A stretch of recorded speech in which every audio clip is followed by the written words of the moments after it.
Can you hear me, Kristen? Yes. Thank you. Hello. I'm not sure what happened to my audio the last time. It was something in the program because everything is connected. So who knows? Either that or this whole COVID thing is wearing out my laptop.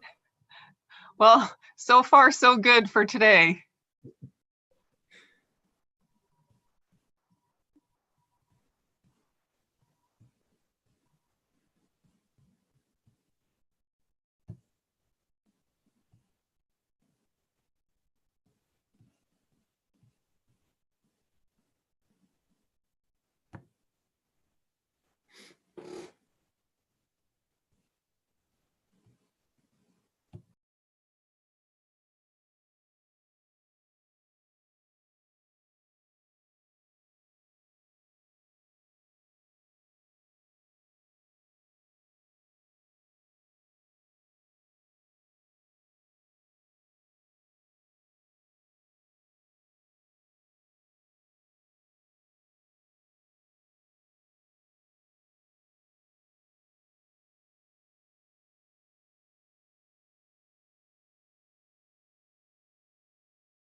Karen, I sent you an email.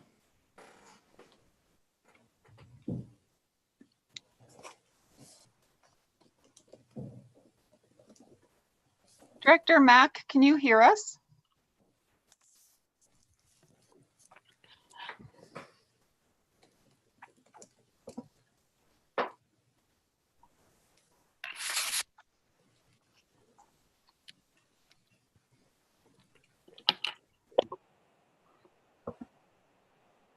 Hi, Director Mack, can you hear us? I can hear you. Great, thank you.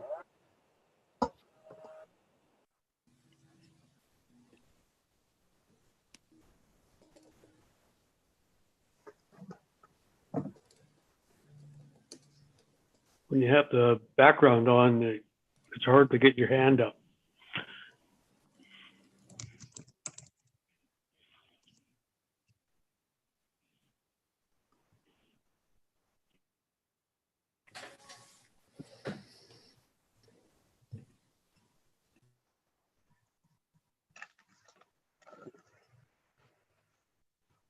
So I just received confirmation that we are live.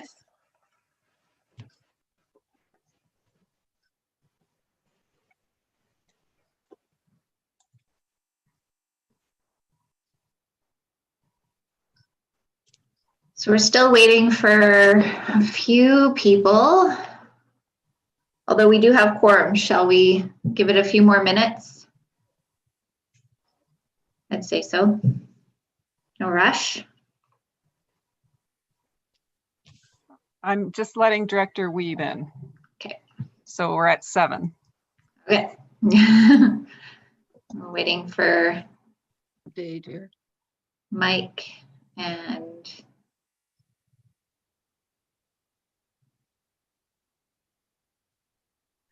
Well, that 5 minutes went rather quickly.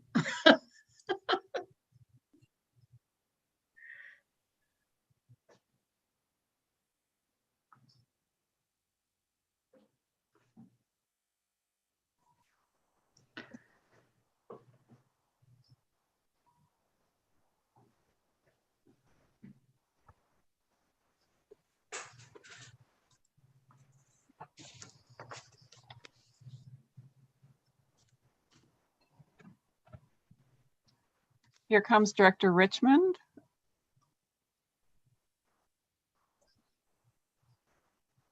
And Director Crompton.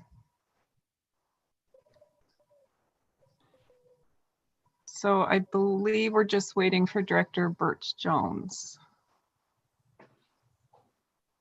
yeah. Oh, here she is. Jen, Yeah. I'm on a civics panel at noon, Okay. so And I was about to mention that because I am on a civics panel at 1:15.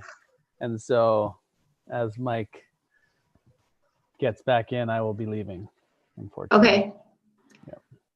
Yeah.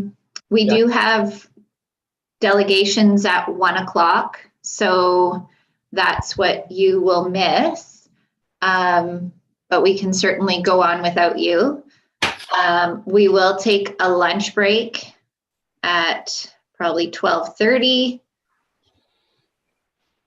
So we'll just carry on. I'm not sure that you'll be able to do that without me. I think we can. Okay. I see everyone here, I believe, yes. And so I will call this meeting to order. I see here a special staff report. This is the request for the resolution required pursuant to the M192. And as I recall, we read this out each time.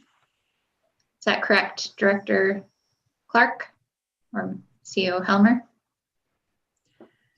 Sometimes we Thank you, Chair. just- Yes. Sorry, Did go we ahead. approve the agenda? Yes, we had approved by, oh, sorry, no, okay. So we have approval of the agenda moved by Director Richmond, seconded by Director Crompton. Any opposed? I No. want to amend. Okay.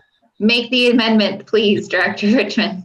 I don't know if it's to make it here or as late business, but I'd like to add an item around PVIS committee, bringing in council members to participate in an upcoming PVIS meeting. I'll explain at the top. So it's a PVIS committee called PVIS committee. Okay, so we will add that. CEO Helmer, do you want to add that to the late business? Yes, thank you, Chair. That would be great. Okay. Okay, so moving the agenda as amended, moved by Director Richmond, seconded by Director Crompton. Any opposed? Motion carries. Thank you. Okay. So, and now I read this report, this resolution that pursuant to Ministerial Order number M192, the Squamish-Lillooet Regional District is excluding in-person public attendance at the November 25th and 26th, 2020 Board and Committee of the Whole meetings, as well as the December 16th and 17th, 2020 Board and Committee of the Whole meetings on the basis that the SLRD continues to be in the process of assessing its ability to facilitate in-person attendance in-person public attendance in a manner consistent with the public health orders and recommendations, and putting the necessary safeguards in place to protect the public and staff members. And the SLRD is ensuring openness, transparency, accessibility, and accountability at this meeting by the following means. This meeting is being live streamed, and a video of this meeting will be available on the SLRD website for viewing on an on-demand basis. Can I have someone move that resolution? Moved by Director Crompton, seconded by Director Wiebe. Any opposed? Motion carries. Now rise and report from the closed SLRD board meeting. CEO Helmer, can you read those 3 items, or do you want to read those those 3 items at this time? Yes, I can, Chair. Thank you. The first is from August 2020, that the Squamish-Lillooet Regional District, SLRD, enter into a land exchange agreement with the Village of Pemberton in respect of a subdivided lot from the parent parcel PID 025-569-724, 1929 Stonecutter Place, owned by the Village of Pemberton, and PID 025-764-675, 1950 Venture Place, owned by the SLRD, plus a cash payment of $340,000 payable by the SLRD to the Village of Pemberton. That the SLRD enter into an agreement for entry and construction of works with the Village of Pemberton to enable the SLRD to start developing the facility in advance of completing the land exchange. That the board chair and/or interim chief administrative officer be authorized to sign the land exchange agreement and the agreement for entry and construction of works on substantially the same terms and conditions as the draft agreements attached to the staff report, as well as any extensions of dates contained therein and any other documents required as part of the subdivision process. That upon the signing of the above agreements by the Village of Pemberton and the SLRD, the board rise and report on the above resolutions. From July 2020, that the Squamish-Lillooet Regional District, SLRD, enter into the cost-sharing agreement for the Pemberton Valley Transit System between Lillooet Nation, Village of Pemberton, and the SLRD for the term of April 1st, 2020 until March 31st, 2022. That the board chair and/or interim chief administrative officer be authorized to sign the cost-sharing agreement on substantially the same terms and conditions as in the agreement attached to the staff report. That upon the signing of the above agreement, the board rise and report on the above resolutions. And lastly, from January 2020, that a communication and engagement survey regarding short, middle, and long-term priorities with respect to the Pemberton and District Waste Transfer Station be undertaken once the new Pemberton and District Waste Transfer Station site is determined. Thank you, Chair. Thank you. Okay, so we are going to skip 6 and go to 7. Could I have someone move the consent agenda as laid out in the package? Moved by Director Demare, seconded by Director Wiebe. Anything anybody wishes to pull from the consent agenda? Seeing none? Okay, anyone opposed to the consent agenda? Seeing none, motion carries. Thank you.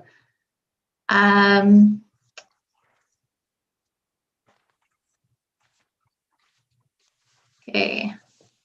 Number 8, is there any business arising from the minutes? Seeing none, let's go to 9.1. Are we ready for that?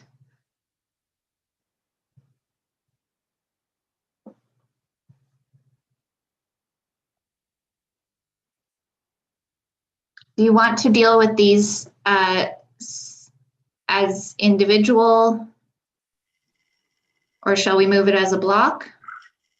CEO Helmer? Oh, go ahead, Director Birch-Jones. I was just looking at this and don't see why we can't move them as a block. Unless there's reason to discuss them as individuals. I think they're all really interesting, but Okay, CAO Helmer.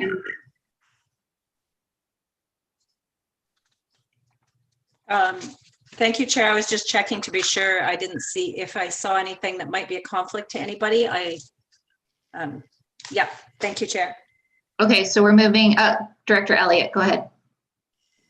I just had a question about the Squamish Library motion from Director Rainbow.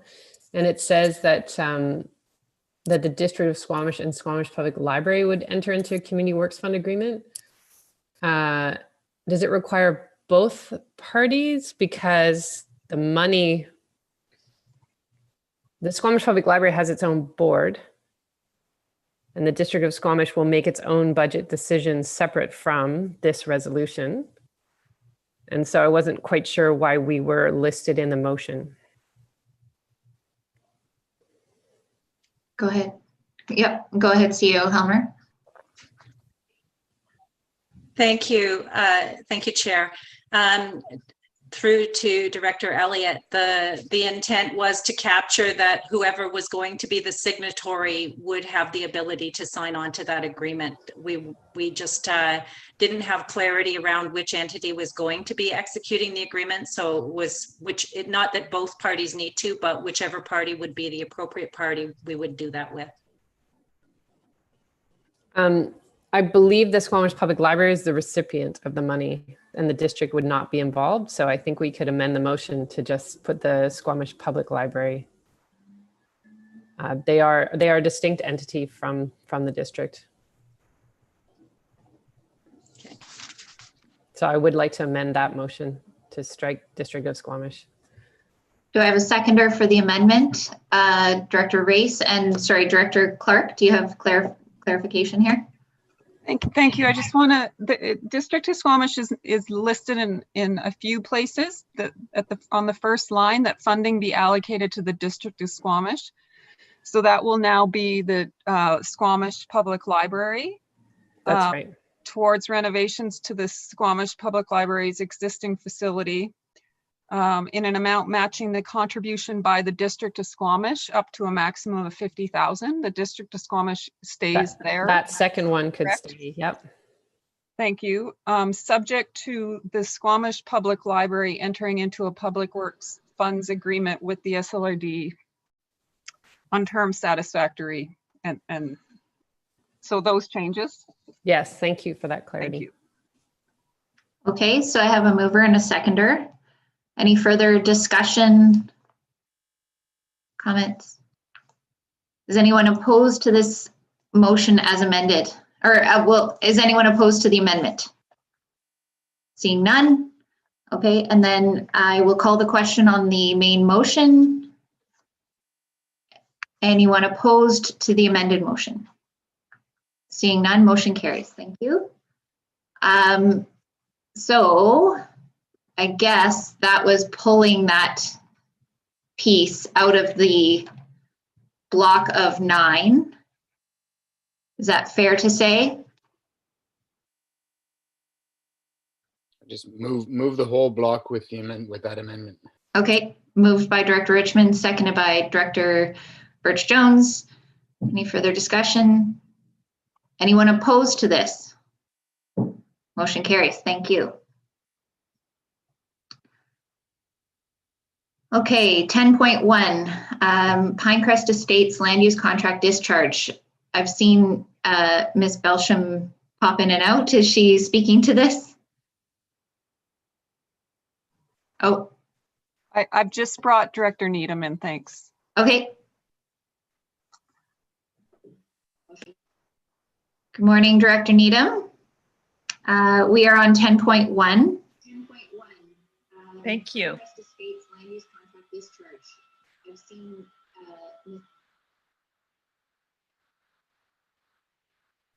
Sorry. Are you speaking to the motion or are you just here to answer questions? I'm just here to answer questions, yeah. Okay, so does anybody have any questions regarding this land use contract discharge?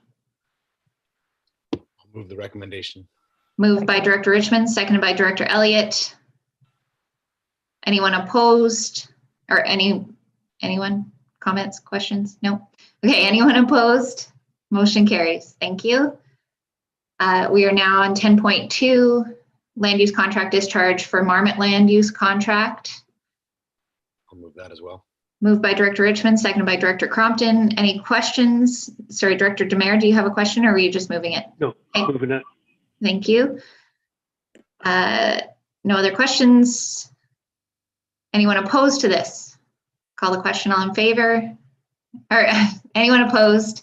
Motion carries. Thank you. All right. It's funny how those recordings just run through your mind. On to 10.3, zoning amendment bylaw. Now this is 3 parts. Yeah. How would you like this handled, CAO Helmer?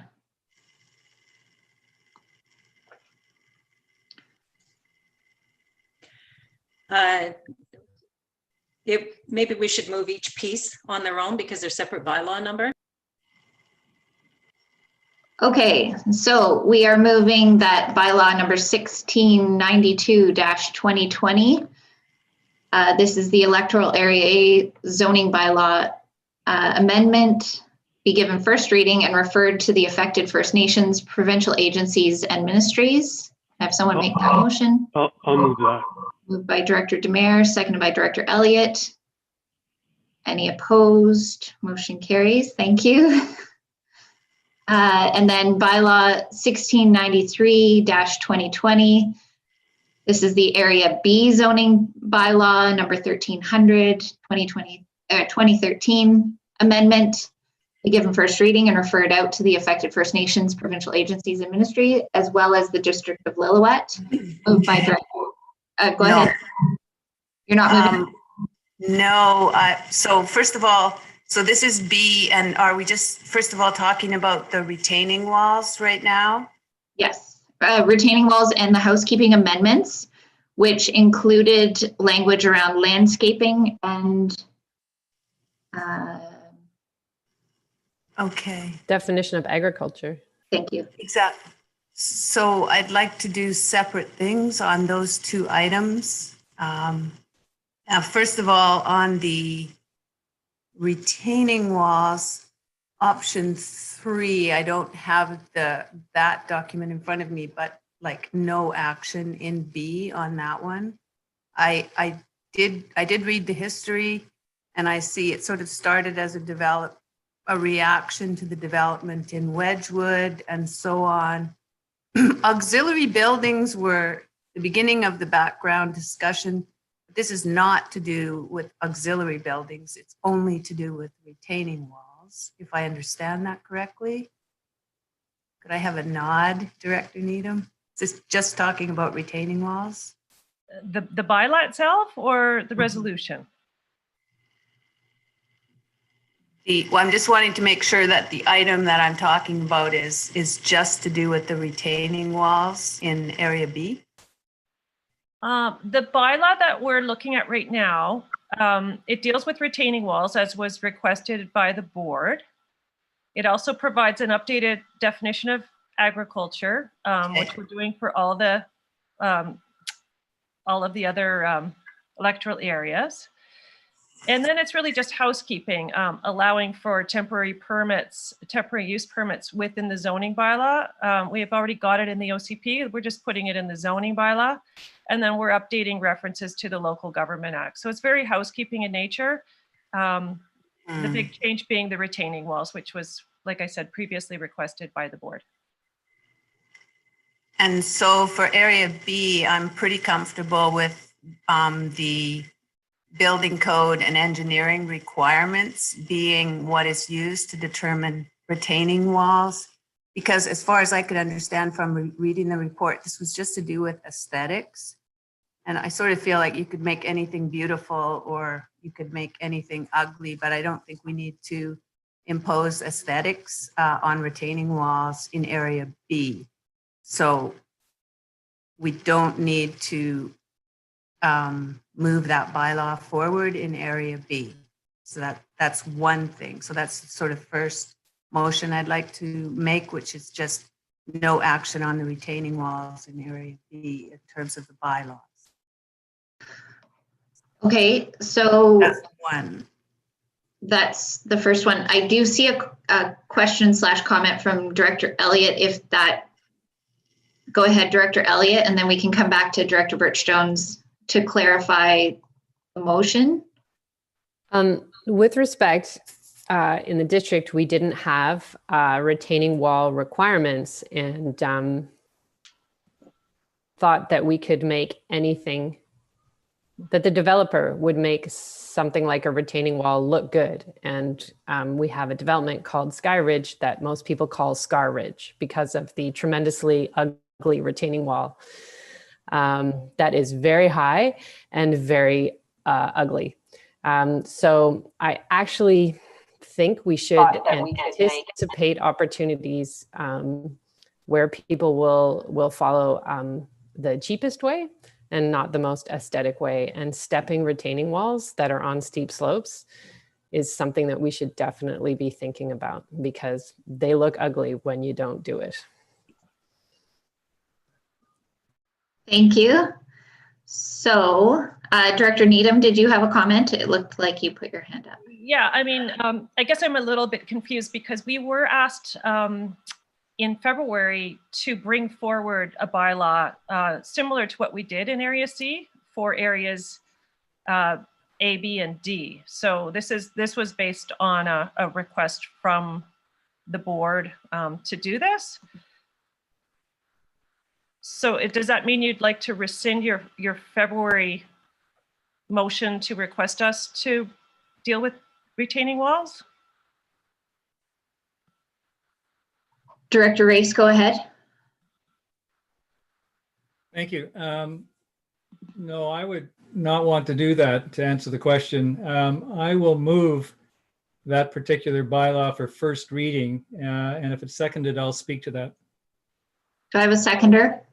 Seconded by Director Rainbow. Go ahead, Director Race. Speaking to and keep in mind that this is first reading, and so there is opportunity, if further information comes forward, to amend it before second reading, if we think that's necessary. So with respect to the electoral area director, I think, if there is further information we want to get or something of that nature, there is opportunity in this process between first and second reading to do that. But I think it's important to get this thing started and also to get the referral out to these different agencies because they might also have some particular comment on this. And that's the purpose of first reading, really, is to get this thing on the road. So I will be supporting first reading at this point. Thank you, Director Race. Director Crompton, you had a comment? No? Okay. Anyone else with a comment or a question? Are you comfortable with that? I mean, you're free to oppose this moving to first reading, but the motion on the floor is that we approve first reading and do the referrals. Any further comments or questions? Is anyone opposed to this motion? Could I just ask a question? The motion is just talking about retaining walls at this point, correct? Okay, thank you. Okay. Okay. I thought, excuse me. Please. I thought the motion was regarding the bylaw, which does include retaining walls, but includes the agricultural piece as well. It's the whole bylaw. That's correct. Oh. It's an amendment to the existing bylaw. Director Demare, go ahead. If I'm, Kim, if I'm reading the retaining wall portion of it, it's basically stating that it can't be more than, I think it was 2.5 meters before it gets stepped. So the building code, like even currently, if you look at our building program, it still states 1.5 meters is the maximum height that you can go, but the building code is 1.2. So that's also in this new bylaw, so that it reflects the 1.2 meters that's in the building code, which everybody has to adhere to.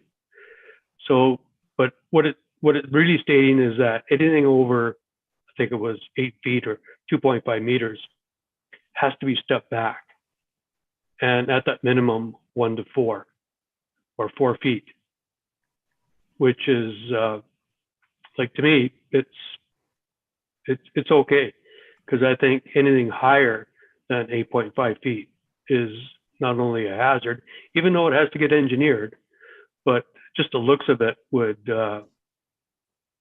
not be looking very good. So to me, I like that, what is proposed.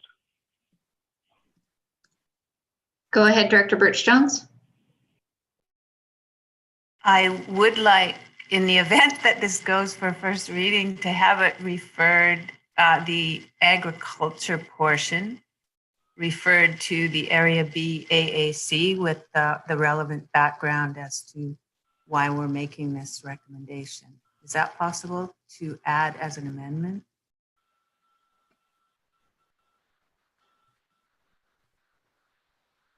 CEO Helmer, is that, if that was amended, is that acceptable to also refer to the AAC?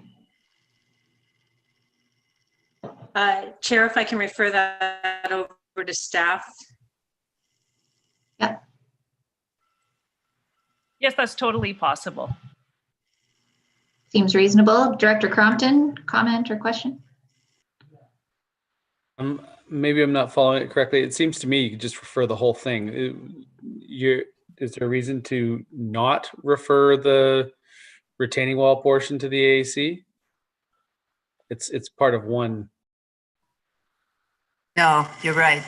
So that's fine. So maybe the motion would be to refer the entire bylaw to the Area B AAC, please, with the background. Okay, so amending the motion to refer not only to the First Nations and Lillooet and other agencies, but to specifically include the AAC for Area B. Do I have a seconder for that amendment? Seconded by Director Wiebe. Anyone opposed to the amendment? Seeing none, motion carries. So now the motion as amended was moved and seconded. Is anyone opposed to the motion? Great, seeing none, motion carries. Thank you. We are now on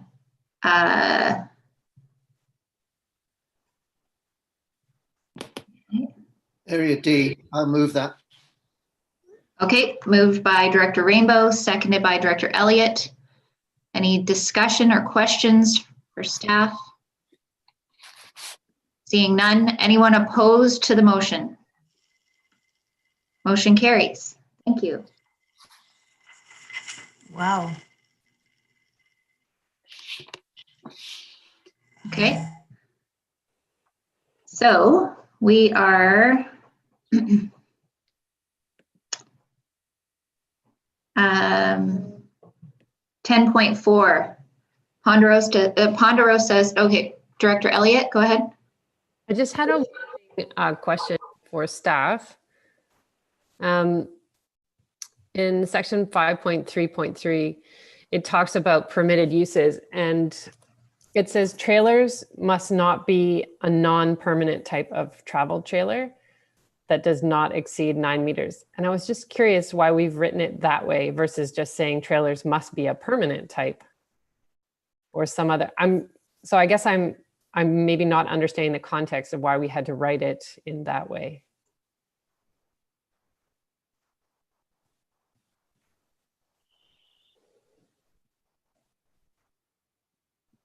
It appears that Director Needham is frozen. CEO Helmer, are you able to answer the question? I would prefer the staff to speak to this. If either Director Needham or Mr. Kyobe could, if either one of them could unmute.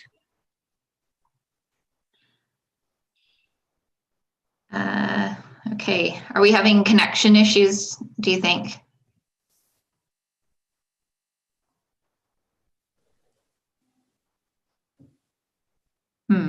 I don't seem to be able to push the ask to unmute button successfully. Perhaps the meeting, I might have to get Director Clark to do that. Do you want to take a brief, oh, I see. Sorry to interrupt. I have unmuted Director Needham at this time, but she doesn't appear to be Can there. you hear me? Oh, there she is. Sorry about that. Yeah, I seem to be having some connectivity issues, and in fact, I'm off my other connection to the SLRD website, so I can't see the reports in front of me. But to Director Elliott's point, we based the language for Ponderosa very closely to the language that was in the original land use contract, and we worked quite closely with the strata there. They actually sort of reviewed the document and went all over the wording, and they wanted it to be very similar to their land use contract. So I believe that's why the wording ended up as it is. I guess I don't understand what a non-permanent type of travel trailer is.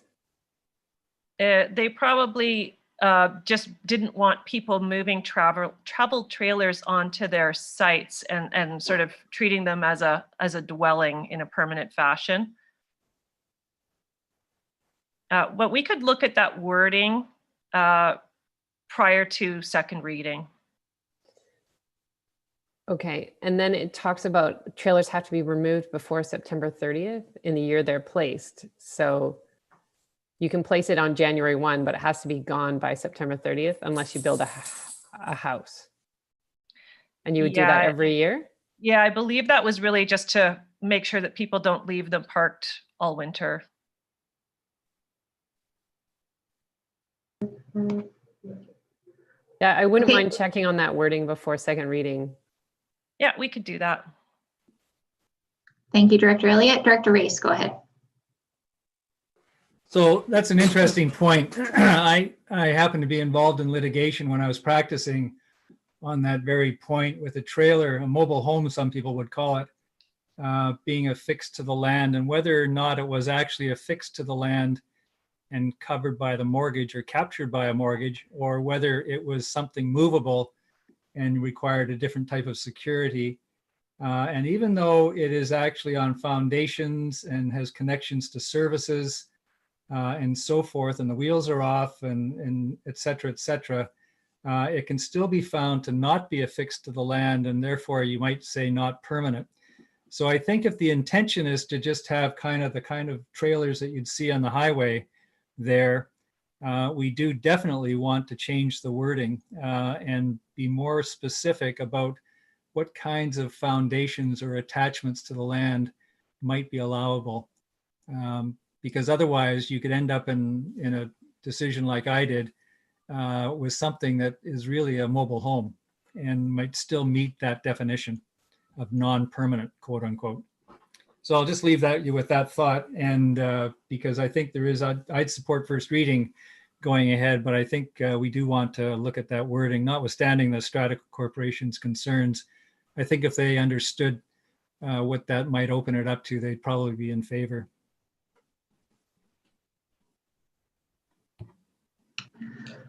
Okay. Any other questions or comments? We have not yet moved the recommendation of first reading. Moved by Director Race, seconded by Director Elliott. Do you have a comment, Director Mack? No, just seconding it. Okay, thank you. Is anyone opposed? Motion carries. Thank you. And the second part to that was to make the referrals to First Nations, Vancouver Coastal Health Authority, and provincial agencies, including the Ministry of Transportation and Infrastructure and Flynn Road. Can I have someone make that motion? Moved by Director Race, seconded by Director Mack. Okay, anyone opposed? Motion carries. Thank you. Now we are on to 11.1 CAO verbal update. We are at 11 o'clock. Is everyone comfortable to carry on, or does anybody need a break? Seeing none, let's move on to Director Rainbow. Do you have a comment or a question? You asked if anybody would like a break. You like a break? We can take a 5-minute recess. 10? Okay, let's take a 10-minute break. You can leave your, sorry? We've got 10.5 to do too, before we move on. Did I skip that one? I'm sorry. Yep. Let's come back to it. Let's do a 10-minute break and then we'll come back to 10.5. So we'll see you all back here at 11 o'clock. You can stay logged in, just mute your mic and you can turn your camera off if you want some privacy. Thank you. Thank you. I'm going to leave the live streaming on, everybody.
Okay, welcome back, everybody. So we are on 10.5, McGillivray Falls Zoning Amendment Bylaw. Could I have someone move first reading? Moved by Director Elliott, seconded by Director Mack. Any comments or discussion? Director Mack, No, that's fine. just moving it. Yes. Okay. Any other comments or questions for staff? Okay, I'll call the question. Is there anyone opposed to first read? Director Clark? Sorry, I'm just not sure if Director Rainbow is in the meeting, and Director Richmond, I believe, has not returned to the meeting. I see Director Rainbow. I see Director Richmond. Okay, thanks. Thank you. Okay. Anyone opposed? Motion carries. And now the second part of 10.5 is that bylaw 1696-2020 be referred to the appropriate First Nations, Vancouver Coastal Health Authority, and provincial agencies, including MOTI and FLNRO. I have someone make that motion. Moved by Director Elliott, seconded by Director Mack. Any further discussion? Call the question. All in favor? Or any opposed? Motion carries. Thank you. Okay. We are now moving to 11.1 CAO verbal update. Thank you, Chair Ford. The first thing is to seek a resolution to waive notice of a special meeting that's being held on Monday, December 7th at 9 a.m. Okay, I have Director Richmond moving that, seconded by Director Birch Jones. Any discussion? Anyone opposed? Motion carries. Thank you. Is that all for your verbal update? One more item, thank you, which is just to let people know that if we are still in our meeting, there's going to be an alert ready emergency test today at 1:55 p.m. So if everybody's devices start going, that's the reason why. Thank you, that's all, Chair. Thank you. Good to know. Okay. All right, 11.2, information report regarding the geohazard risk prioritization report. Do we have a staff presentation on that? No. Okay, moved by Director Elliott, or is that a question? Question, go ahead. So I know the recommended motion is to just put a pause on this until we see the Emergency Program Act legislation in the spring. But one of the recommendations in the geohazard risk prioritization report was that we develop a plan to resolve the baseline data gaps outlined in this study. And that was around geohazard sources, controls, triggers, frequency, magnitude relationships, flood protection measures. And that part of the recommendations didn't seem to be especially linked to the EPA, and wondered if we actually should be considering that in our 5-year budget, and how we would sort of start to knock away at getting those baseline data gaps resolved. And I didn't want to miss the opportunity for this budget year if there is information we could start building to help once we see the new Emergency Act. Okay, who is prepared to speak to that?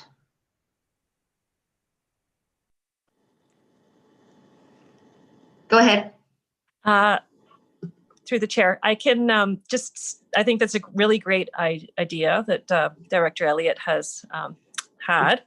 And I can discuss this at the managers meeting with the Director of Emergency Services, and we can see about what this is going to entail in terms of budget, and look to adding some money to the budget for this. Yeah, thank you. I know it won't be cheap, and I know it'll be a long-term project, but I think we have to be mindful of starting to sort of pick away at it when we can. So thank you. I certainly support the resolution to, or the idea to wait on the policy piece. Okay, so the motion would then be to receive for information, or would you like to defer to the next meeting so that we can get some feedback from the managers meeting and we can reevaluate in December? Is that enough time to have that conversation, Director Needham? Yeah, I mean, we could also just make it a budget discussion item without need to come back to the board, and that could be something that we could just deal with operationally. Okay, Director Elliott, go ahead. So maybe I'll just refer the plan to resolve baseline data gaps to the budget discussion. Okay, seconded by Director Crompton. Further discussion? Anyone opposed? Motion carries. Thank you. Now 11.3, information report on Woodfibre LNG Limited Environmental Assessment Certificate update. Anyone speaking to this? Would anyone like to move receipt? Moved by Director Race, seconded by Director Crompton. Further questions or discussion? Anyone opposed? Motion carries. Okay. 11.4, referral from the Environmental Assessment Office at the Garibaldi at Squamish Environmental Assessment Certification Extension and Amendment Applications. Director Rainbow, you're moving that, or are you speaking to it? No, I just have a couple of comments about it. First of all, I'd like to really commend our staff for the amount of time they put into it and the thoroughness of their responses.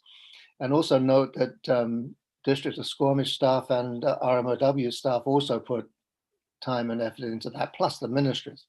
And I find it a bit disturbing, actually, that all this time is being put into something where they really haven't moved forward in a responsible way. I mean, they're still banging on the door of District of Squamish and trying to make presentations there, and where they really should be talking to us, because as it stands, the majority of their project lives within the SLRD. But they're ignoring that, and they're just hoping that District of Squamish will extend its boundaries. The last council didn't seem to want to do that. This council doesn't seem to have any appetite, but maybe I'm wrong there. Maybe I'll be corrected. But even if they did, that's going to take a couple of years or more before that's finalized. So they're asking now for an extension of this 5-year plan, and I'm actually opposed to it. I think what we should be saying to them is, before you apply for an EA certificate or an extension to any EA certificate you've got, you need to go through the RGS, which is going through the SLRD. You know, whether this project lands, it remains in the SLRD or is switched over to the District of Squamish, they're still going to have to go through the regional growth strategy. They need an amendment, a major amendment to that. And I think the message we should be sending is, you put that in place first. You put in your application to get that major amendment. And then if they do get it, then we can look at an EA certificate. But if they don't get it, why waste all this time? So I mean, if we have no choice now but just to send in our responses, then let's do that. But I would like to send a letter as well, suggesting that the province insist or force them or whatever. I don't know how we word that or who we address it to, but that I think is an essential step that they should be taking before we spend any more time on this. Thank you. Thank you. Is there any staff response to those comments at this time? Through the chair, just to clarify, are we speaking to 11.3 or 11.4 right now? Oh, geez, I hope I said the right one. 11.4, I thought. That's correct. We are on 11.4, the Okay. Environmental Assessment Office. Okay, but there are two, so I just wanted to make sure one is associated with wood fiber and we're speaking to Garibaldi at Squamish. That's correct. Excellent. Yes. Thank you.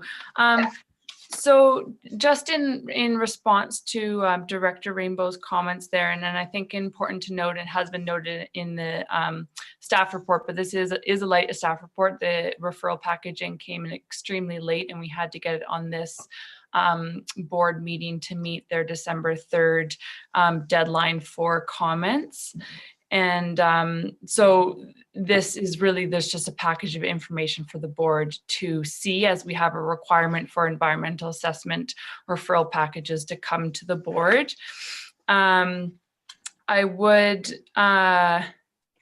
you know, in looking at the draft reports that the EA has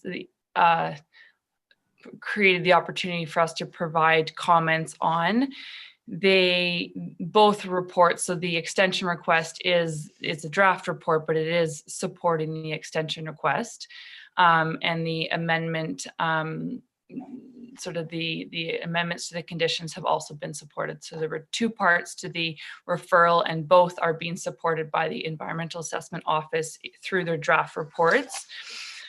They do speak lightly to some of the comments and issues that were raised by staff through the comment tracking tables. But, you know, I think that's just important context that the EAO is recommending that these, the extension and the conditions be supported. So, you know, there may be an opportunity to add to some of the conditions, or, you know, to provide process input, as Director Rainbow had mentioned, around an RGS amendment process, and really putting forward the position that the SLRD and staff are very much supportive of what Director Rainbow was also saying, that to reiterate that an RGS amendment is required. There have been comments made by Garibaldi at Squamish around potentially a mediated process, and that they have concerns that local jurisdiction may impact whether the project moves forward, in the sense that an agreement in principle is required before the master development agreement is approved by the Mountain Resorts branch, which is really their next big step. So we do have an opportunity to emphasize the importance of our regional growth strategy and working through that regional growth strategy amendment process, and the importance of local jurisdiction here.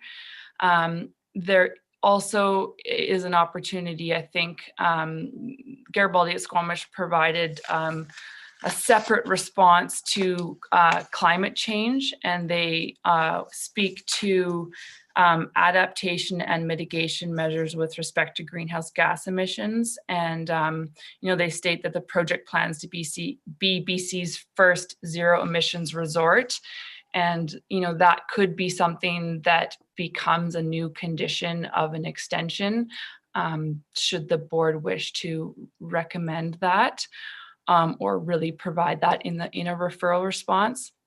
And the other thing that I think staff noted, once we could actually get into reviewing this referral package, which came after the drafting of this staff report, was that, you know, condition 40 right now in the environmental assessment certificate speaks to employee housing, and right now requires 10% employee housing.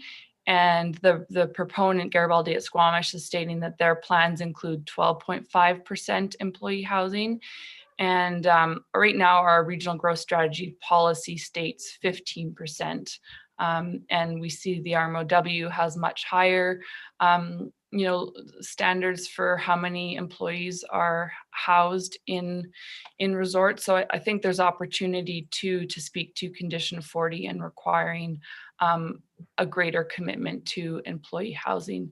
And these comments are made in the context that the draft reports are already stating that they are likely going to be supporting or recommending an extension.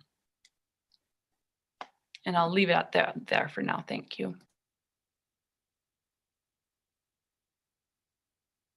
Director Race, go ahead.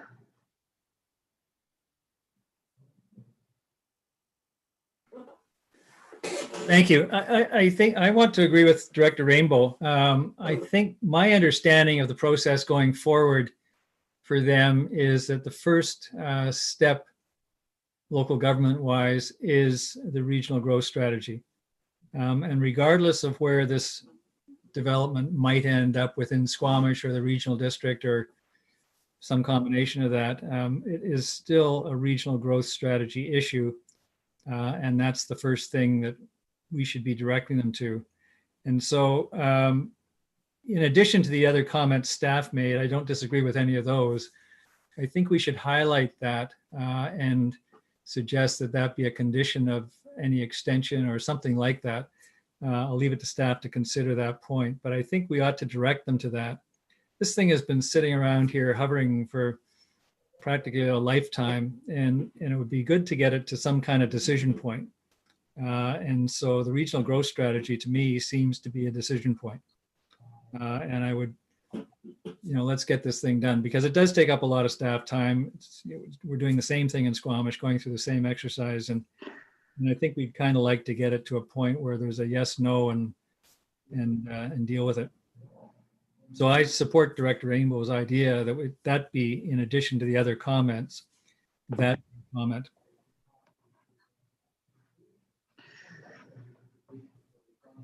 Okay, so anyone want to make a motion at this point? Director Rainbow, I feel like you had a motion there. Yeah. Go ahead. Well, I wasn't quite sure the appropriate way, whether it could be folded into, if this can be folded into staff comments, my motion would be that we include in our comments to the province that a condition for this extended EA certificate should be that they begin the process of applying for a major amendment in the regional growth strategy. And seconded by Director Race. Any further comments or discussion? Director Crompton, go ahead. I agree that that's the most obvious first step. I guess my question is, do we want to be making a request that they apply? I know that sounds like a splitting hairs, but what I heard originally was that our perception of any process that they may want to go through starts with an application, rather than us saying to them, we would like you to apply. So maybe I'm splitting hairs, but it feels to me like we should be stating our perspective of the process rather than making a request that they make an application.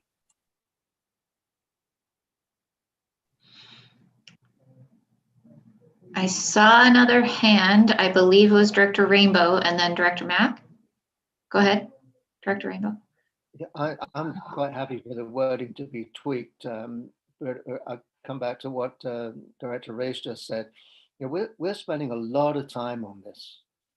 And this we could continue like this for another 2 or 3 years with staff time being eaten up.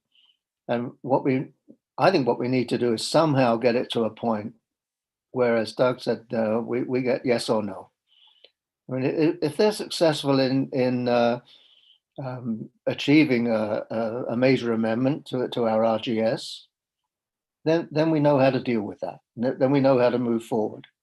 And if they're not successful, then that sends a very clear message to them and to the province that local government here is not in favor.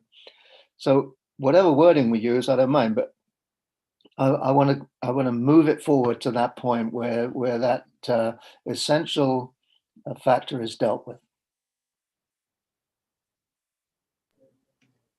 Go ahead, Director Crompton. So would it be, would it make sense to say that the resolution is clarify that the SLRDs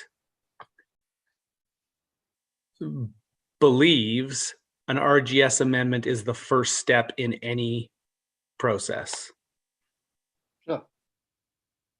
It's not. Okay.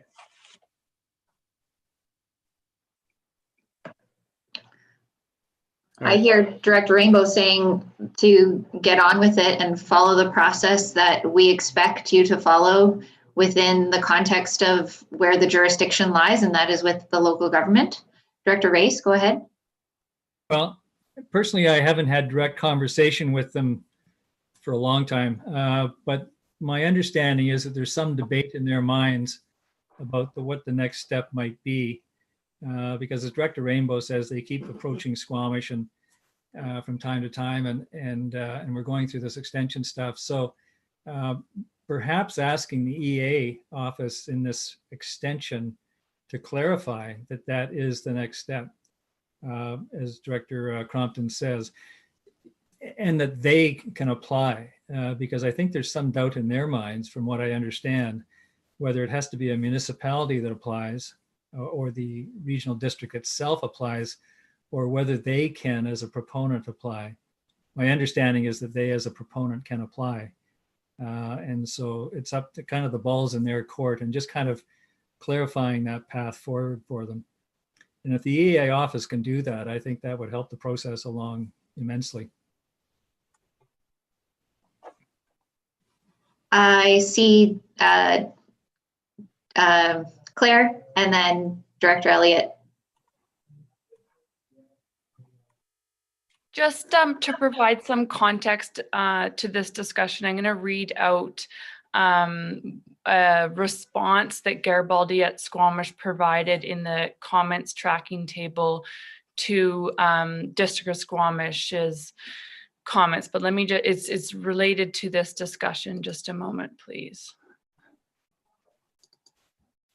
So the District of Squamish and the SLRD have advised that in order for local governments to consider high-level agreement in principle, Garibaldi should submit a complete OCP and zoning amendment application to the SLRD to trigger an RGS amendment. And if the RGS amendment is successful, the District of Squamish would then consider agreement in principle of the resort. The result of the local government requirement is that the fate of the project would be determined by the local government prior to the Mountain Resort Branch review of the project and prior to a master development agreement. The proponent believes that the requirement to complete an OCP zoning and RGS amendment prior to due provincial process would likely not be in compliance with provincial duty to consult with First Nations regarding land use decisions within their traditional territory. The proponent maintains that provincial review and approval of the resort should occur prior to local government approvals, and Garibaldi looks forward to advancing local government processes as the appropriate stage of the project. So that's just some context for this discussion. That was a response that the proponent made to these very similar comments that staff had made in the comment tracking table. Okay, so I missed Director Mack had something to say, and then I have Director Elliott next on board. No, I didn't have anything to say. Okay, thank you, Director Elliott. So, you know, they had clear direction from the District of Squamish after direction we received from the province that the first step in the process was to be the regional growth strategy amendment. And I think we have to continue to push that. I think that there will be a tremendous amount of lobbying on behalf of this proponent at the provincial level to find a way to get around the requirement in their EA certificate that says you must have agreement of a local government in order to proceed. And I think that it is part of our due diligence to make sure that we're doing as much advocacy as we should be doing as a region at the provincial level to ensure that the relevant ministers understand our perspective in this. And so I don't think that we have to necessarily acknowledge their comments. I think we should create quite a strong response that the certificate directs local government support, and the first step in that is an RGS amendment, and go from there. But I think as a board, we have to consider that time in front of ministers on this issue will be important, because you can bet that this proponent is absolutely pursuing that. Thank you. Director Crompton and then Director Race. We've had the like Brent Mueller came and spoke to us a bunch. I wonder if at a future committee of the whole or whatever, we could get legal advice from some of the like have a lawyer present to kind of give advice, and then maybe some advice from the ministry around this, rather than going back and forth with letters.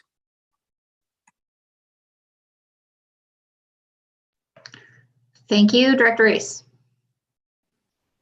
Thank you. Interesting point, because the part of their response that where I think there's maybe a bit of a disconnect is they say, to do a regional growth strategy application, OCP and zoning amendments. I mean, the zoning OCP part, as we all know, for a project like that is a huge amount of work. And so I think we would want to clarify whether they can just apply for RGS approval, absent an OCP amendment and zoning bylaw attached, because that to me is the threshold. The zoning, and whoever ends up with the ball in their court, whether it's the regional district or the district of Squamish, that's the OCP and zoning part. And that to me is somewhere down the road. But the first threshold is the regional growth strategy. Does it fit within our region? And we ought to clarify, if we have to, or if staff know, that we think an RGS amendment absent an OCP and zoning would be the first step, because otherwise, I mean, it'll be a couple of years before they could even make that application. Okay. Any feedback, Ms. Dewar, at this point? I don't have anything further to add.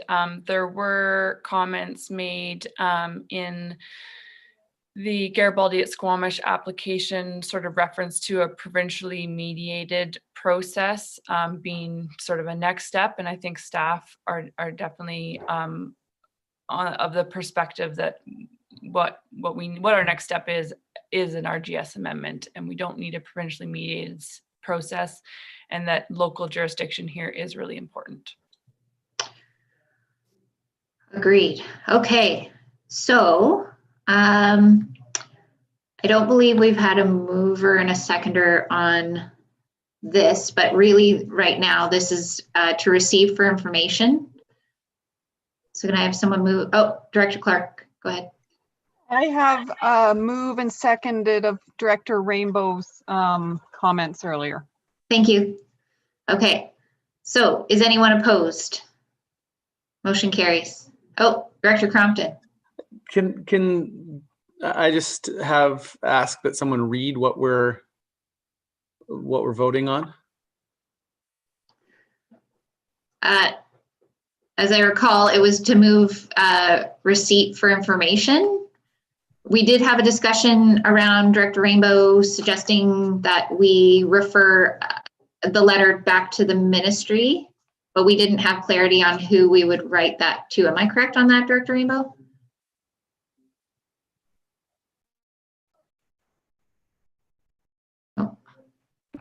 I thought the motion that I made was that we include in the response that the next step is RGS amendment. Agreed. Okay, thank you for reminding me. And that was, are you Comfortable with that, Director Clark? Yes, Okay. thank you. Okay, With that clarity, I'll be voting in favor. okay. And no one was opposed. Okay, the motion carries. Thank you. I gotta go. I'll see you guys in a bit. Thank you. Make us proud. Okay, we are on 11.5, direction request. So the staff is seeking direction on the next steps for an assessment on potential routes to determine the feasibility of extending the Sea to Sky Trail from Squamish to Lions Bay.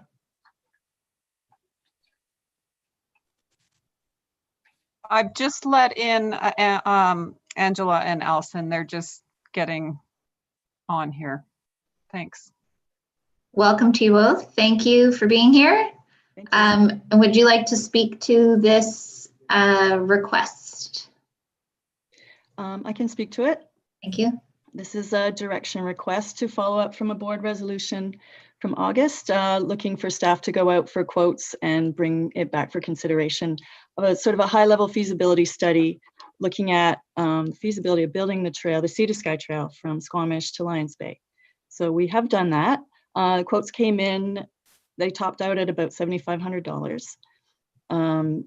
And we looked at our budget. There's about $2,000 available right now in the Sea to Sky Trails budget that could be allocated to the study. An option would be to allocate another $6,000 in the 2021 budget, bring that forward for consideration so we could do this study in 2021. So that is sort of the option we put forward, but we're looking for a board direction on this project. Director Race and then Director Elliott, go ahead.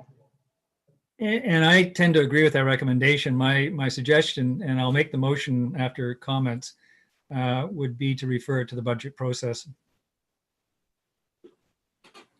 Thank you. Director Elliott. I was going to say similar. I think this is a very valuable piece of active transportation infrastructure, and people would, in the southern part of our region, would be very supportive of this. So I think it's a great idea to refer it to budget and make that decision. Fantastic. Any other comments or questions for staff? Okay, did you want to make that motion, Director Race? Yes. Refer to budget. Refer it to the budget. Seconded by Director Crompton. Any further comments or questions? Anyone opposed to that motion? Motion carries. Does that give you enough direction, Ms. McDonald and Ms. Belsham? Thank you. Okay. We are at 11:45, and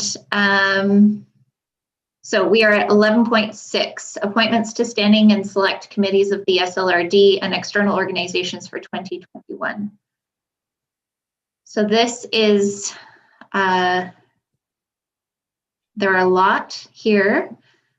Is anybody want to make any comments? Should we make any changes to these committees? There are some inherent here. CAO Helmer, did you want to lead this discussion?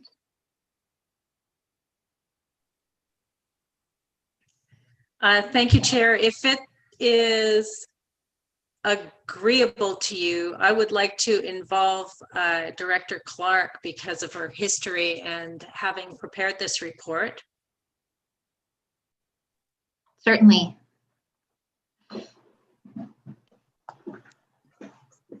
Hello, so we could start with, so for the Northern Statlium, Director Birch Jones was the representative last time. And this can be chosen, the Northern Statlium Intergovernmental Relations Committee. And this is eligibility from all directors. So do we want to start there?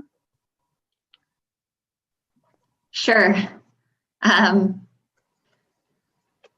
Go ahead, Director Birch Jones. We had very little activity on this committee after the loss of Jeanette and some setbacks, but it's an incredibly important committee and would have been helpful had it been active in the past year. I'm wondering, one general question, which would be helpful for me, is if the alternates could be actually listed. I made some mistakes with alternates my first year with the hospital board and the Fraser Basin and so on, partly because of our different jurisdictions up here in the upper part of the SLRD. So if the alternates were put on, that would be helpful. And I sort of suspect that Sal may also want to be on this committee in the future or in this year. And could we both be listed there? And would that be all right with you, Director Demare? Is that fine, Director Clark? So I'm not into, we haven't in the past had an alternate, and I'm going to say that's either because the terms of reference don't contemplate an alternate. So maybe we could have a resolution that if, because I don't have the terms of reference at my fingertips. So maybe we could just name the appointee, and then I could bring this back next month on the issue of the alternate. Okay, so Director Birch-Jones, do you want to stay as the appointee, or do you want to, it's up to you, I think, or it's up to the board. Does the board support Director Birch-Jones staying in this role? No, it's up to you. This is a chair appointment. Oh. So this is a select committee, and the board confirms the select committee appointments. The chair confirms the standing committee appointments. Okay. Is that your recollection, Director Rainbow? Well, it's listed under a standing committee, though. And then it says unless otherwise noted, and then it's noted as a select committee. Oh, is it? Not on my one. Oh, yes, it is. Oh, okay. Beg your pardon. It's a little confusing. Sorry to interrupt. Go ahead, Director Crompton. I'll move Director Birch-Jones as primary and then Director Demare as a alternate if allowed. Do you accept Director Birch-Jones? Yes, if we can't have the both of us listed. Sal, is that an okay working situation for now? Okay, yes, yes. Director Rainbow? Well, it doesn't say one director. So eligibility, all directors. It doesn't specify only one person. Does it not? On my sheet, it doesn't anyway. So Yeah, could we that's not fair. just, Why don't we just appoint them both, and then if we get in trouble, yeah. Is that acceptable, Director Clark? I don't know who would get us in trouble. So if that's inconsistent with the terms of reference, I'll bring it back next month. Okay. Okay. Yay, thank you. Is anyone opposed? Now we Motion just need carries. to get a meeting. Now we just need to get this committee meeting. All right.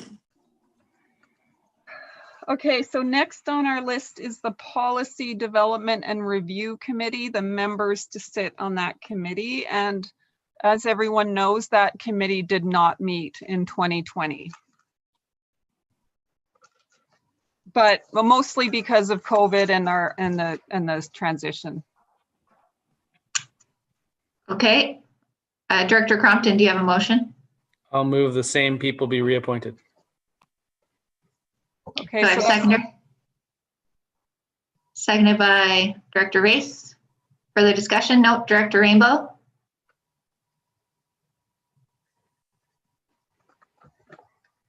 Sorry, Tony, I think you're trying to say something. Yeah, I was on there last time as chair. Oh, I see. That becomes you and Vivian plus 3 other people.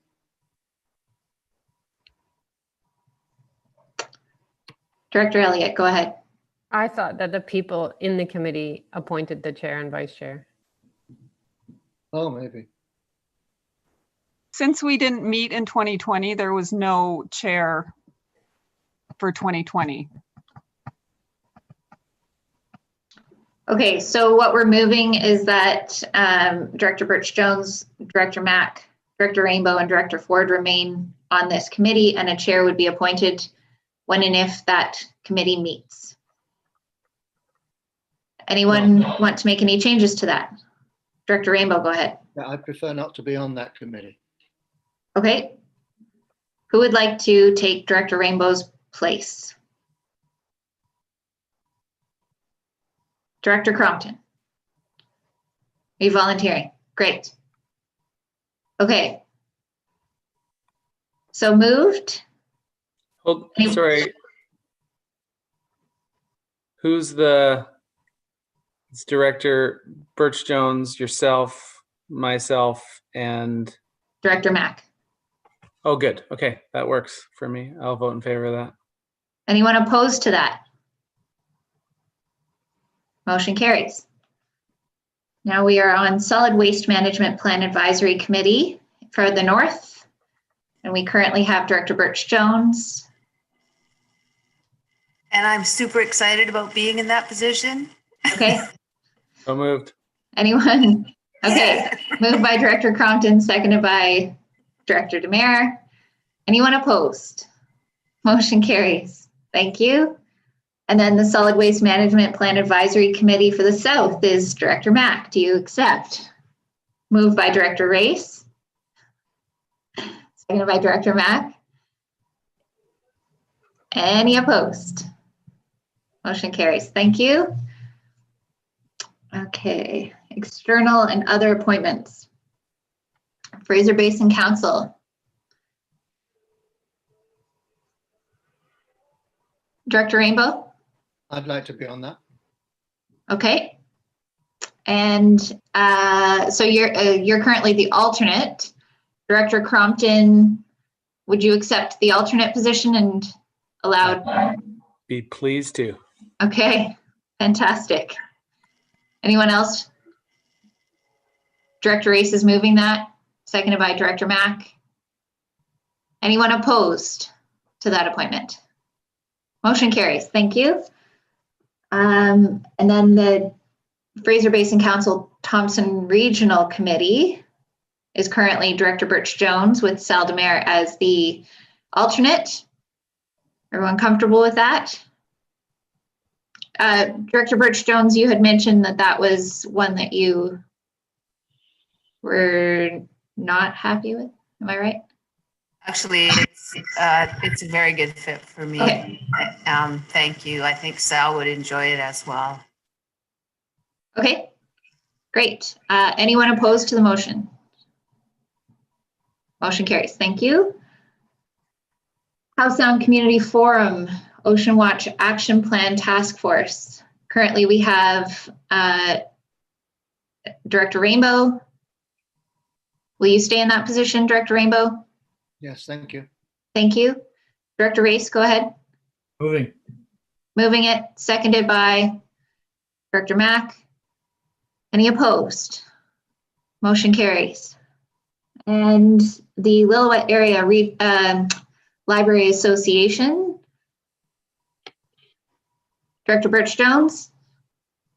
Sal, are you interested in this? The problem with this one, this is a very busy committee to be on, but it always conflicts with SLRD meetings. And I wonder,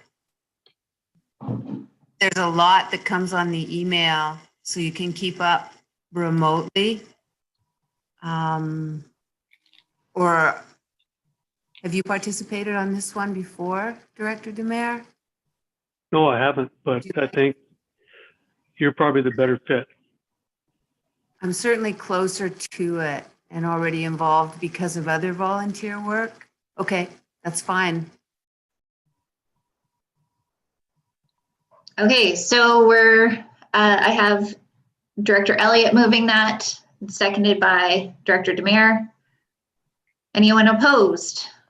Motion carries. Thank you. Now we are on to the Lower Mainland Local Government Association Executive Appointment can be Area C, Area D, Squamish, Whistler, Pemberton. Currently, we have Director Elliott with Director Mack as the alternate. I'll move that. Moved by Director Crompton, seconded by Director Race. Do you accept that, Director Elliott and Director Mack? Yes, thanks for asking. Thank you. Anyone opposed? Motion carries. All right, and then the Lower Mainland Local Government Association Flood Control Committee is Director Mack. Do you accept that, Director Mack? Thank you. Seconded, moved by Director Race, seconded by Director Elliott.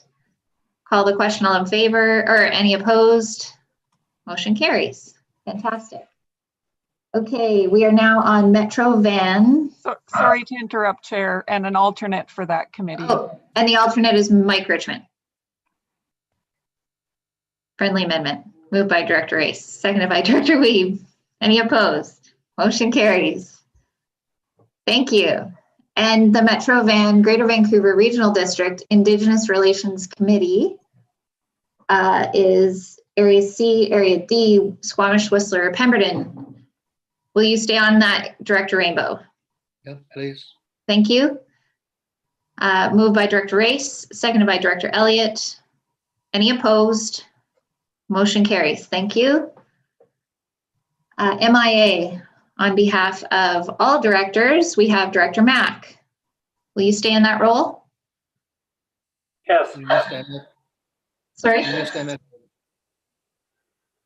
Okay, so we have Director Mack and Director Rainbow as the alternate? No. No. I thought you missed out MFA. You skipped one. It wasn't highlighted. Okay, sorry, I was going with the highlighted ones. Mine's highlighted.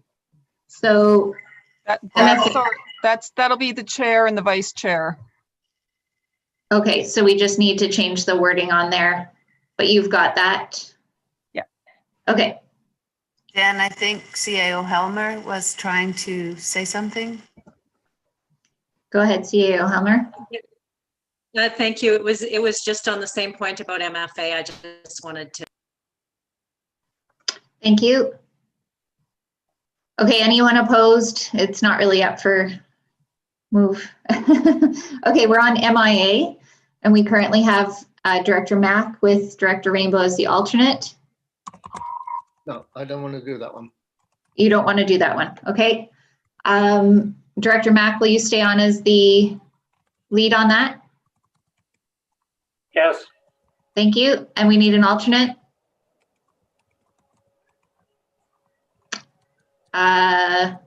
Nominate Director Richmond. Yes. Second. Okay, Oh, well done, all. Sorry, Director Rainbow, I didn't hear what you said. So call the question quickly. Okay, anyone opposed? Motion carries. Thank you. We're now to the BC Rural Center, Area A, Area B, or Lillooet. We currently have Director Demare with Director Birch Jones as the alternate. Do you both accept?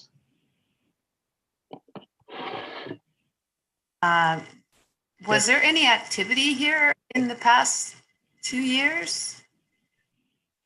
No activity since I've been on. Don't think so. Director Rainbow, go ahead. Not volunteering. Okay, So I don't, just wanted to make sure I wasn't missing anything. I No. don't know anything about this. And I noticed that Barb's been sitting there really quietly, and she's eligible for the meeting. I wonder if she'd be interested in it.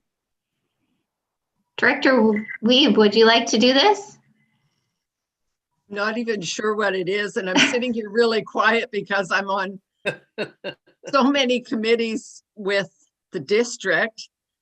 And I'm an alternate on the MIA and whatnot for the district. That's why I'm sitting quiet. If there's some explanation of what this is, I might be interested. It seems like it's a quiet group that CAO Helmer, please. Thank you, Chair.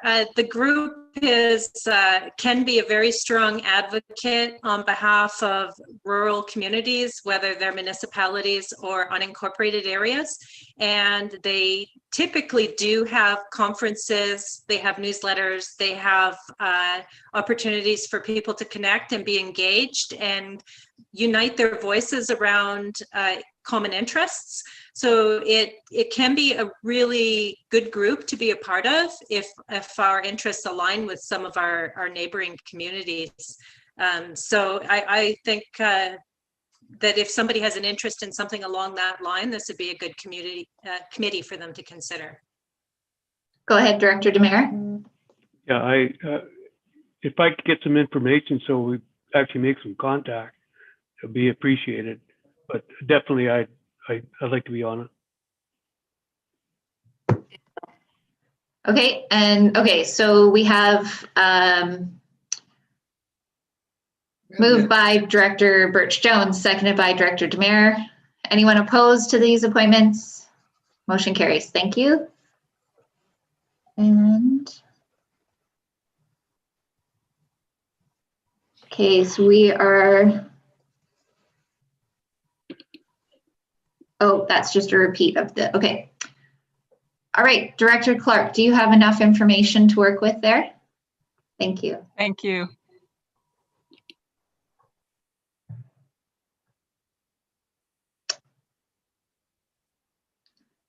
CAO Helmer, have we missed anything?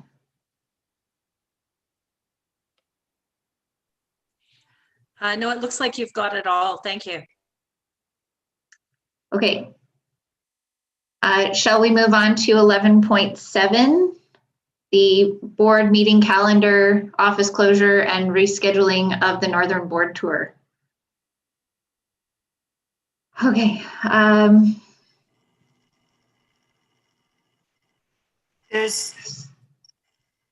Go ahead, Director Birch-Jones. Just the only conflict that I could see was that we have the Thompson Regional Health Board set for March 25th. So maybe the committee of the whole, that could just be noted on that date. So it could be taken into consideration if a committee of the whole meeting is planned. So Thompson Regional Health Board meetings are March 25th and November 18th. That could be added to the calendar. Otherwise, I'd move that board calendar as presented. Okay. Anyone else notice any conflicts? It is difficult to schedule these meetings around municipal council meetings. And so we do our best. It is nice when the weeks align that we don't have both council and regional districts in the same week, but difficult to coordinate for sure. So Director Birch-Jones moved the board calendar to be approved as laid out in the package with the noted conflicts. Do I have a seconder for that? Seconded by Director Wiebe. Any further comments or discussion? Seeing none. Anyone opposed? Motion carries. Thank you. And then could I have someone move that we approve the office closure from Friday, December 24th until Monday, January 3rd inclusive?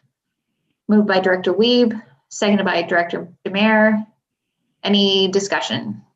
Call a question, all in favor. Any opposed? Motion carries.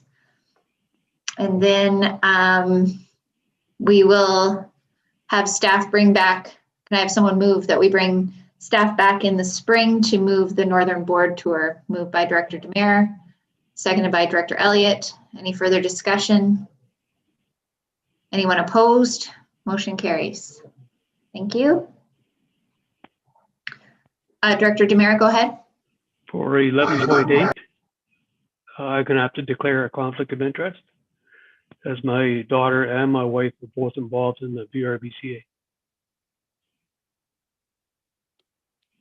Okay, so Director Clark, can you put Director Demare in the waiting room?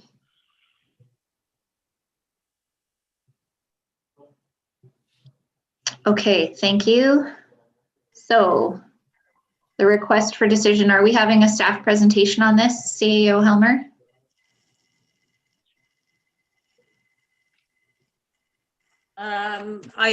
We had not planned to have a staff presentation. It was simply to rescind and replace resolution, but if you would like staff to talk to it, that could be done, or answer questions.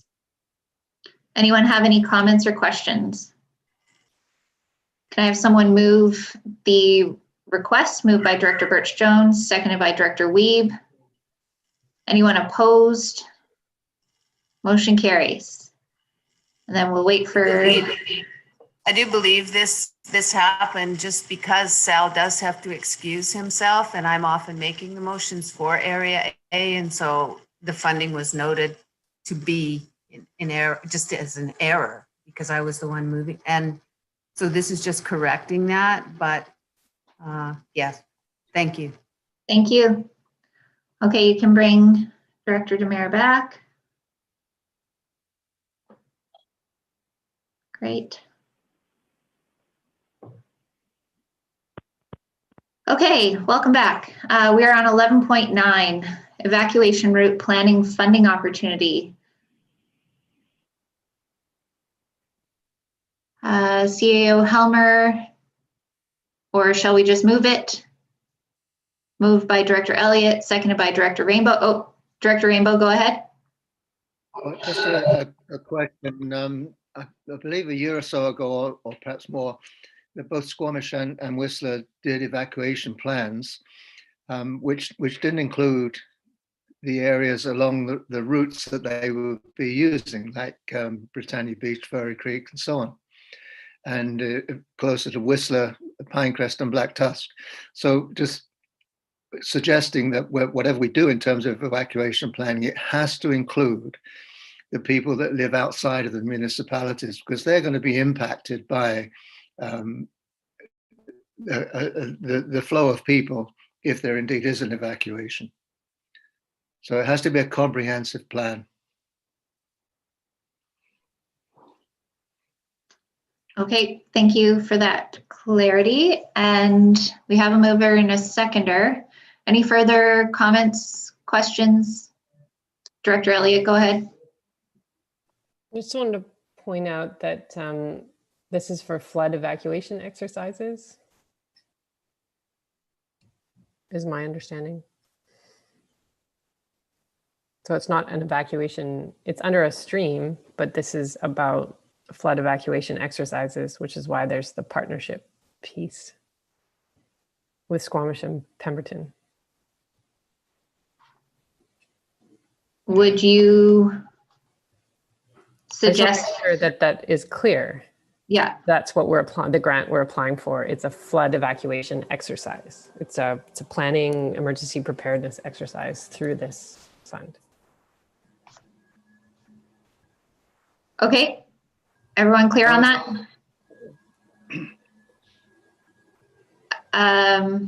Okay, anyone opposed? Motion carries. Thank you. 11.10, funding application for regional transit demand and funding analysis.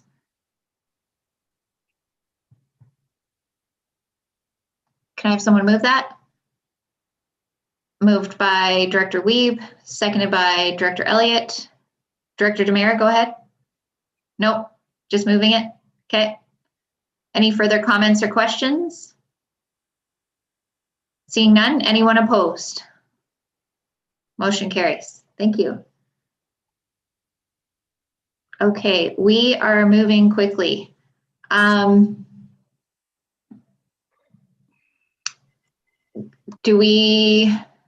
Does anybody feel like they want a longer lunch? Because I don't think we'll get through the whole round table, or maybe we will in 20 minutes. Let's do it. Okay, let's do it. Let's go for the round table. We'll start in the north. We will start with Area A, please.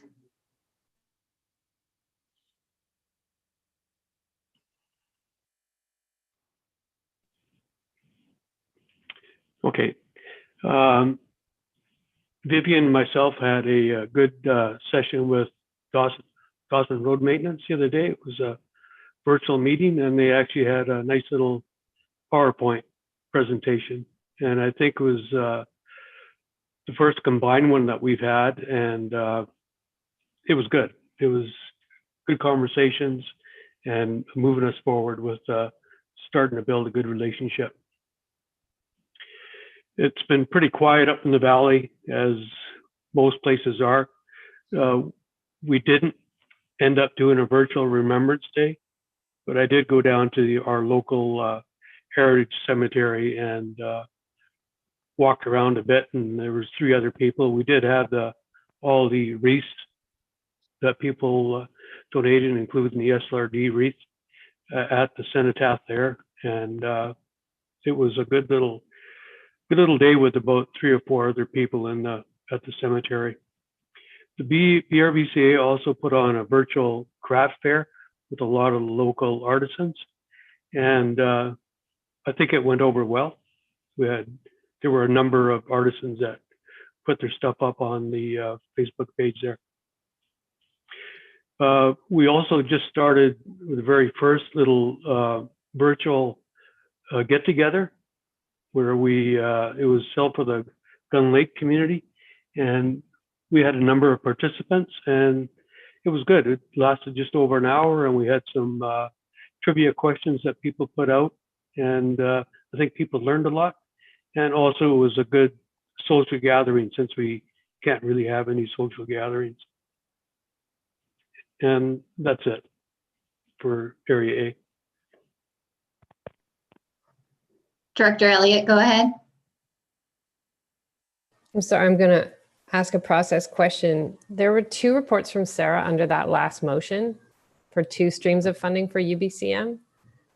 But in the agenda, I'm not sure we dealt with both of them or just one of them. And I just wanted to check with Director Clark. Thank you. There was one for the 25,000 and then a much larger one for 750,000. And I just want to make sure the agenda on the resolution reflected our approval of both of those things. Thanks, Director Elliott. Are both in reference to item 11.9?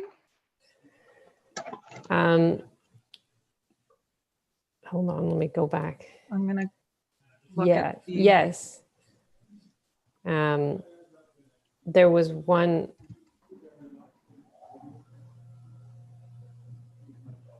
There was one for the evacuation route planning stream, and there's another.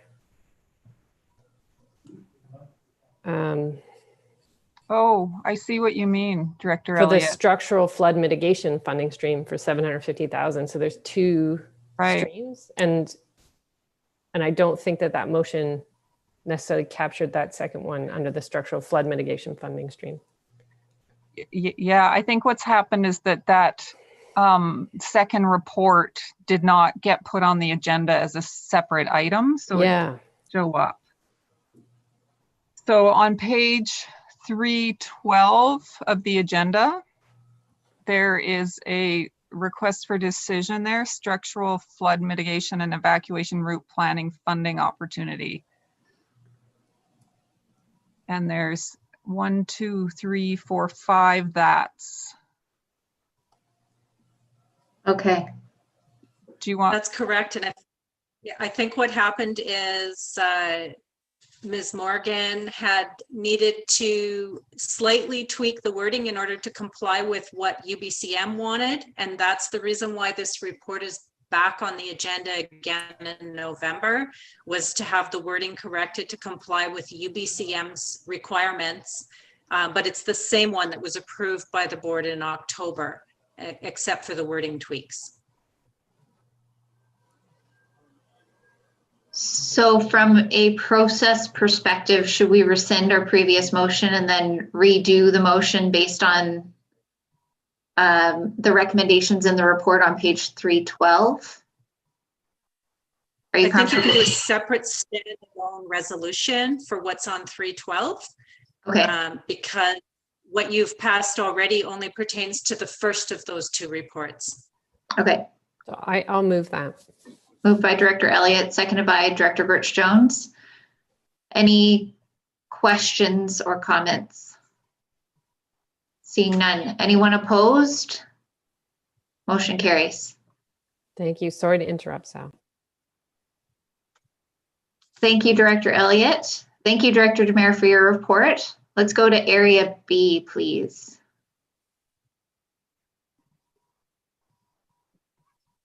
The solar panels are working on the recreation center, and the manager of recreation adores me. The bills are already remarkably better, and the lights are going in, and they will be very pleased about the HVAC system. So we're certainly doing our part in B to reduce the energy demands at the rec center. With the NETIC, we've had our meetings this year, and it's been a really slow and painful process trying to work on Zoom with new people that don't necessarily know each other. And it doesn't work as well as this board does. Maybe that's my chairing ability. Watch out, Jen, I'm your vice chair now. But we're almost there with our strategic plan. So I'm hoping we'll feel a bit more productive as we go into 2021. Wow.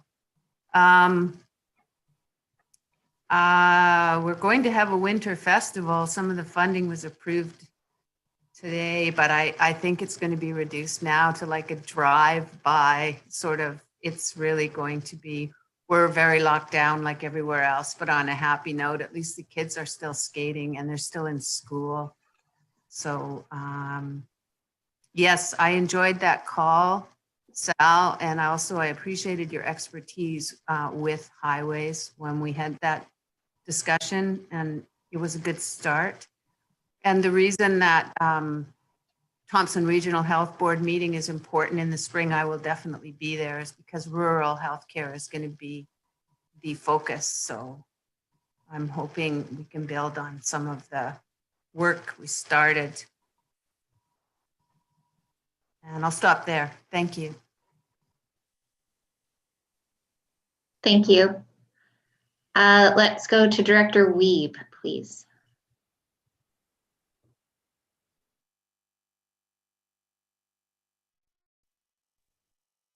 Vivian stole my thunder on the solar panels. Had that on my list, and to thank her once again and the SLRD for all that.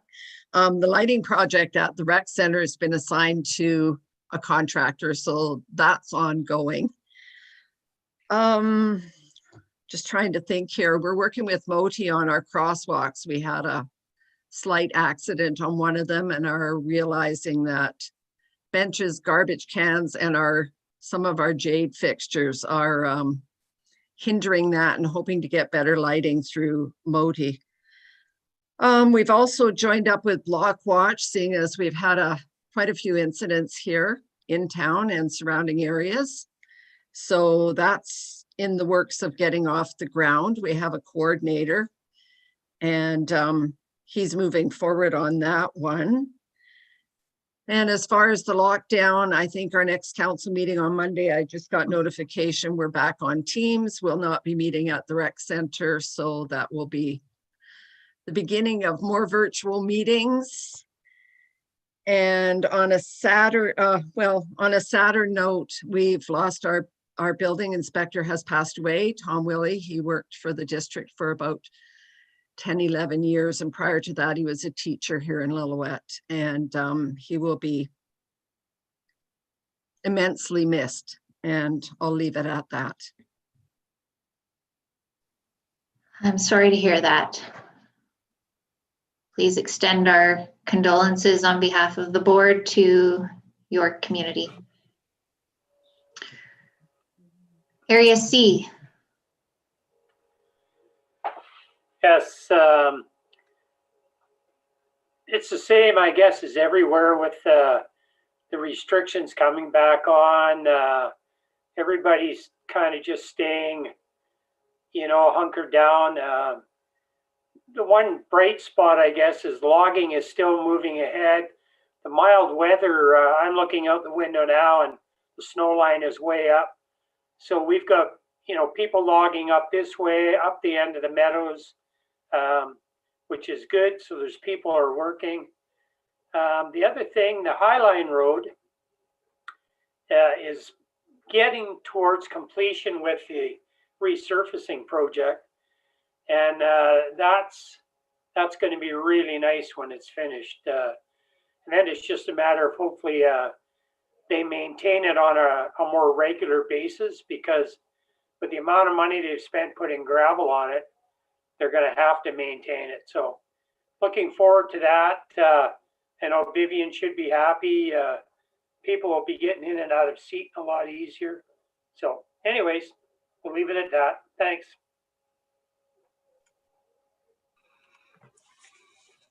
Thank you. We'll come back to Mike. Director Crompton, go ahead. It's all about ski season for us. Tomorrow's opening day.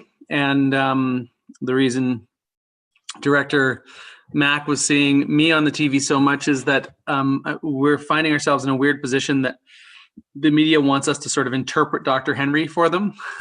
So Dr. Henry says, stay home.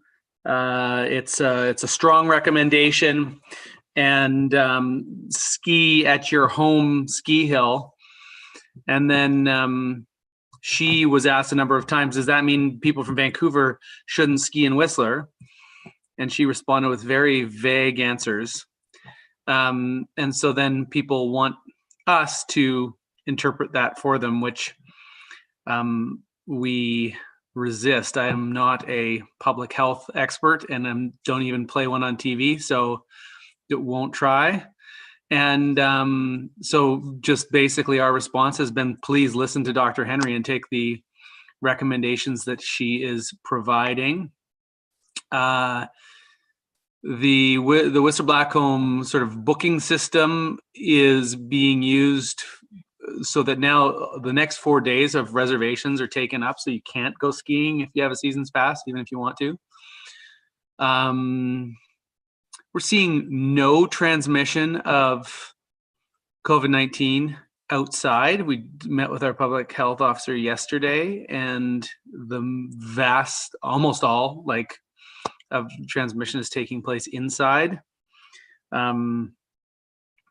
The public health order from Dr. Henry's help around masking is helpful for us, just because some businesses were trying to enforce it and getting in, disagreements with the public, which wasn't great.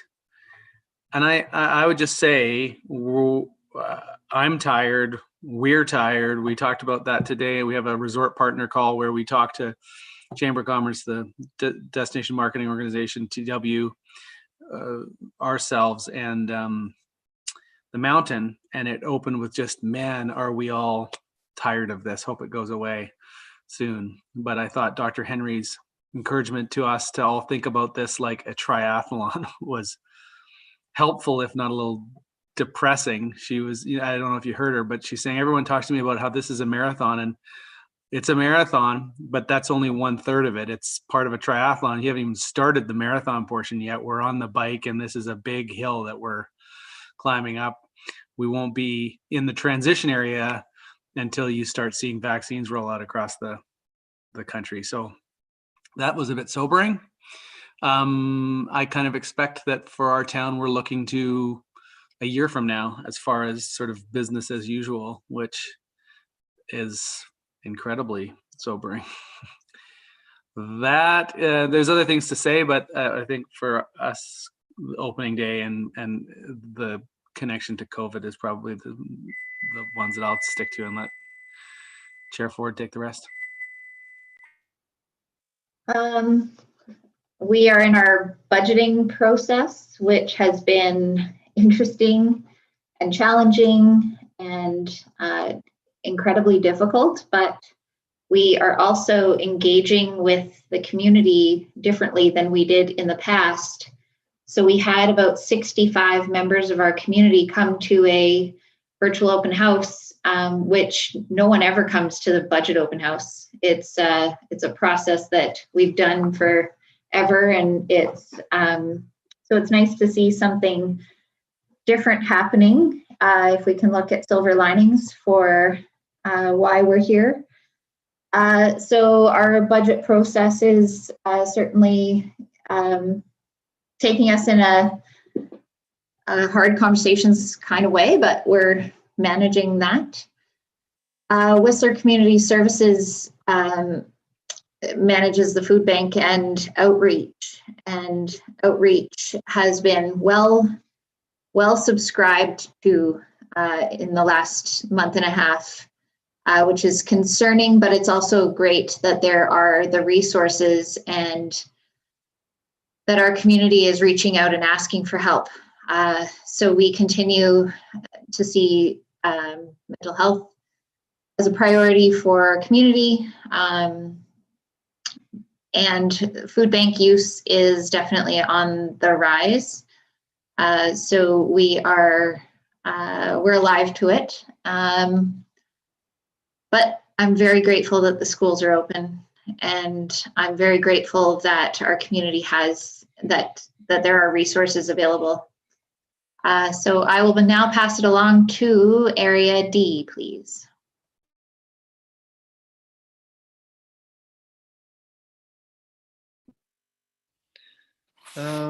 Nothing much here. We had planned in October, early October, to have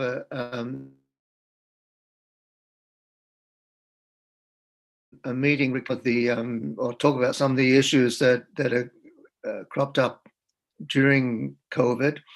The provincial election came along, so I delayed it, and then the election wasn't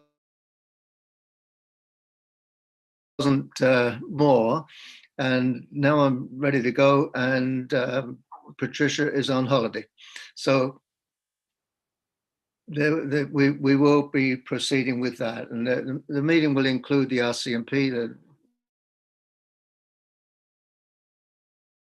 somebody from the Ducks, our MLA, people from the Upper Squamish, and the Squamish Nation. Other than that, in Area D, nothing exciting right now.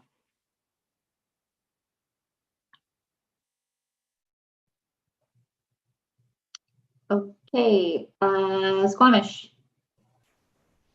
So just we got we did a community survey around our budget, and each year we ask about the 4 pillars in our strategic plan and how people would rank them in terms of importance. So last year when we did that, the environment and climate change ranked first by quite a far margin, followed by economy and local jobs, then affordable housing, and then our community connectivity pillar. This year it's come back, and economy and local jobs is number 1, and very closely ranked with it is the environment and climate change. And then the community connectivity piece came 3rd, and affordable housing is 4th. And so it was just really interesting for our council to see how COVID has shifted people's priorities, and we can't underestimate the impact it's having on how people are looking at the world. So that was interesting to us. We got $3.7 million through the restart funds, and so our staff have gone back to the drawing board to determine how we might shift some of our special and capital projects this year to take advantage of that funding, which is really exciting. To be able to be made whole in terms of the losses that we've incurred because of COVID-19.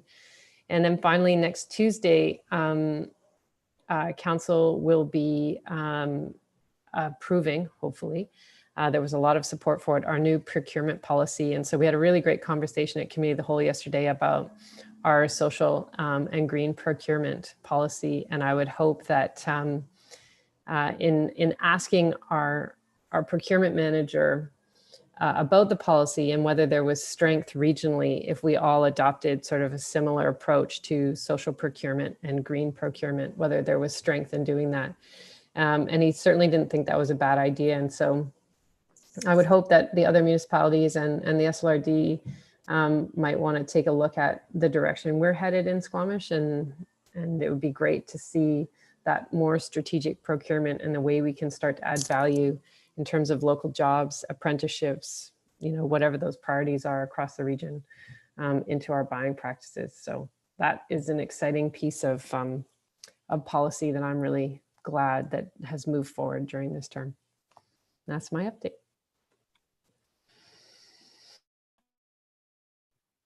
Okay, Director Race, nothing. Okay, let's take lunch. Is that good with everyone? We'll take a half an hour. Walk around, don't stay at your screen, don't check your emails. And we'll see you all back here just before 1 o'clock for our delegations, please. I will not be there. I'll see you. Hopefully you'll still be around when I get back, but I kind of doubt it. So thanks, Okay. everybody. Thank you. Bye-bye. So just leave things open and okay. Yeah, just turn your mic off and your Video. camera. Yep. Thank you. Thank you.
Hi, Melanie.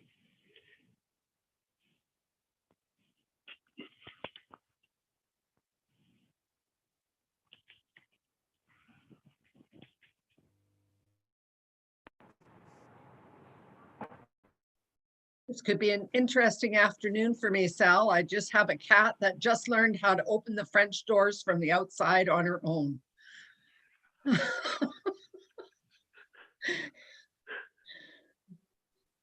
Wow. I guess when she wants in now.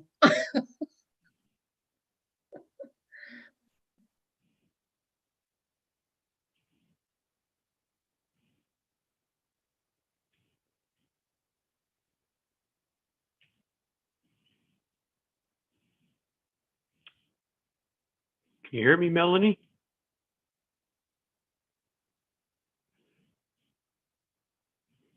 Yeah, we finally got an announcement from the that Lillooet Health Planning Table, and I'll send you a copy of it. Okay, thank you. We are live right now. Okay.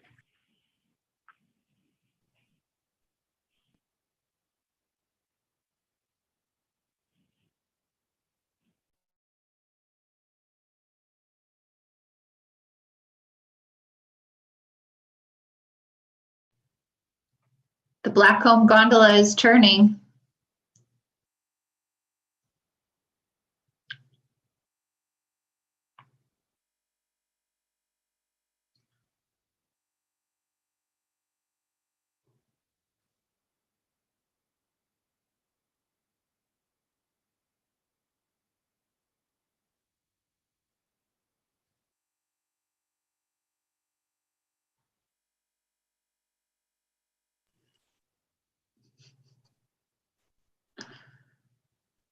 I enjoyed the IAP2 training once I figured out what those initials were.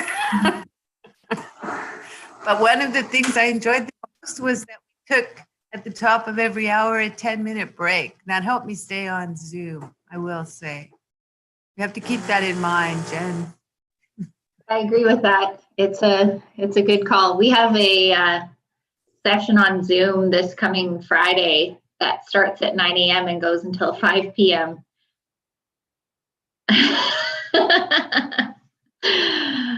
Yeah. 2 hours and my head starts to hurt. That's holy. Well, hopefully you get breaks, multiple breaks throughout the day if they want your attention. Sounds like torture.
Is there any way that we can use this Zoom screen?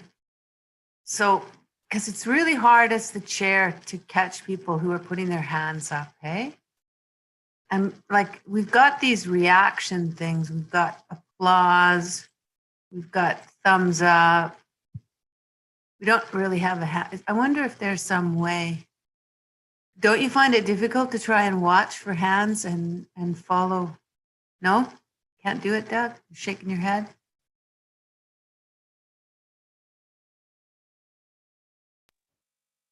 There is the raise hand function when you bring up the participants list.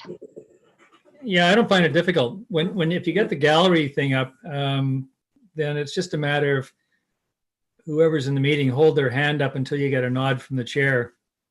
And occasionally you get missed, but not that often. It seems I've chaired meetings with this, and it's actually not too bad at all. Keep a list of who's on the list, speakers list. So we should have the habit of just holding our hands up until. And you see, if the chair sees you, the chair can just kind of nod, and you assume that that's for you, or point to you or something like that. So you don't have to hold your hand up for too long. And then when I'm chairing the meeting, what I do after each speaker, before I go to the next one, I say, now we'll have Director so-and-so followed by Director so-and-so and Director so-and-so. So people know they're on the list and can sort of react that way, or know they've been missed. And you can add them there. So it actually can work pretty well, I think. I haven't had a problem with it. It's a problem when you're trying to look at a PowerPoint at the same time as you want the gallery up. So usually it's one or the other. You can't have, when we're at City Hall in Squamish, we have a big sort of a screen with the PowerPoint, and then we can have the gallery up in front of us. Or some people will have two computers going. But if you just have one, if I was trying to chair a meeting from here, for example, then I would have the gallery up during the questions and so forth, but the PowerPoint up during the presentation, and everybody would just have to wait until that's done before I could see their faces in the gallery, all the different faces.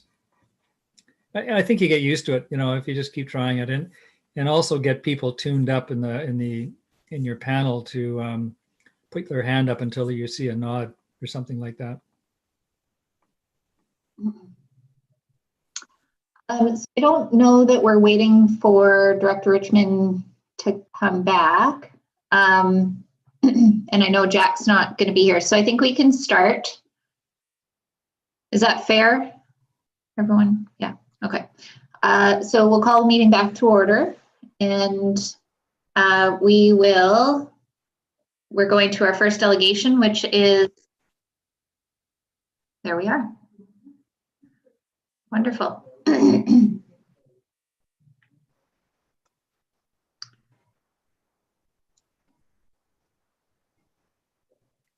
Good afternoon. Hello, thank you for being here today. We look forward to hearing what you have to say. Are we good to go, CAO Helmer? Are we waiting for anybody else for staff, or no? I think we're. We have Philippa here who will be doing the presentation with a screen share, so that that runs concurrent to the presentation. Excellent. Excellent. Thank you so much.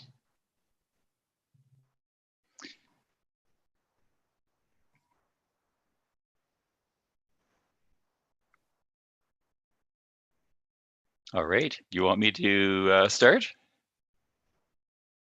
Can you hear me okay? Okay. Chair, Board, thank you for the opportunity to provide an update to you of the FortisBC Eagle Mountain to wood fiber gas pipeline project. I think it's been an awful long time since we were here in front of you folks, and we want to provide a brief update, give you lots of opportunity to provide questions or feedback. My name is Gord Schoberg, and I'm the Senior Manager of Municipal and Community Relations for Major Projects for FortisBC. Next slide. Some of you might be familiar with the Eagle Mountain to wood fiber gas pipeline project, or what we call EGP for short. But this might be fairly new for others. The public was engaged back in 2014 when we prepared our environmental assessment application. And more recently, 2 sets of public information sessions in Squamish, one this past August and one just last week. The purpose of this presentation is to provide an overview of the project, then present an update of several regulatory activities that are involving the Environmental Assessment Office. And of course, looking forward to your feedback.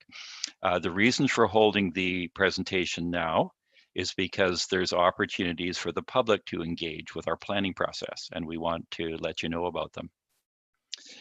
Fortis BC recognizes that the EGP project goes through the traditional lands of the Squamish Nation, Tsleil-Waututh Nation, Coquitlam First Nation, and Musqueam First Nation, and that we're working closely with them with our project planning.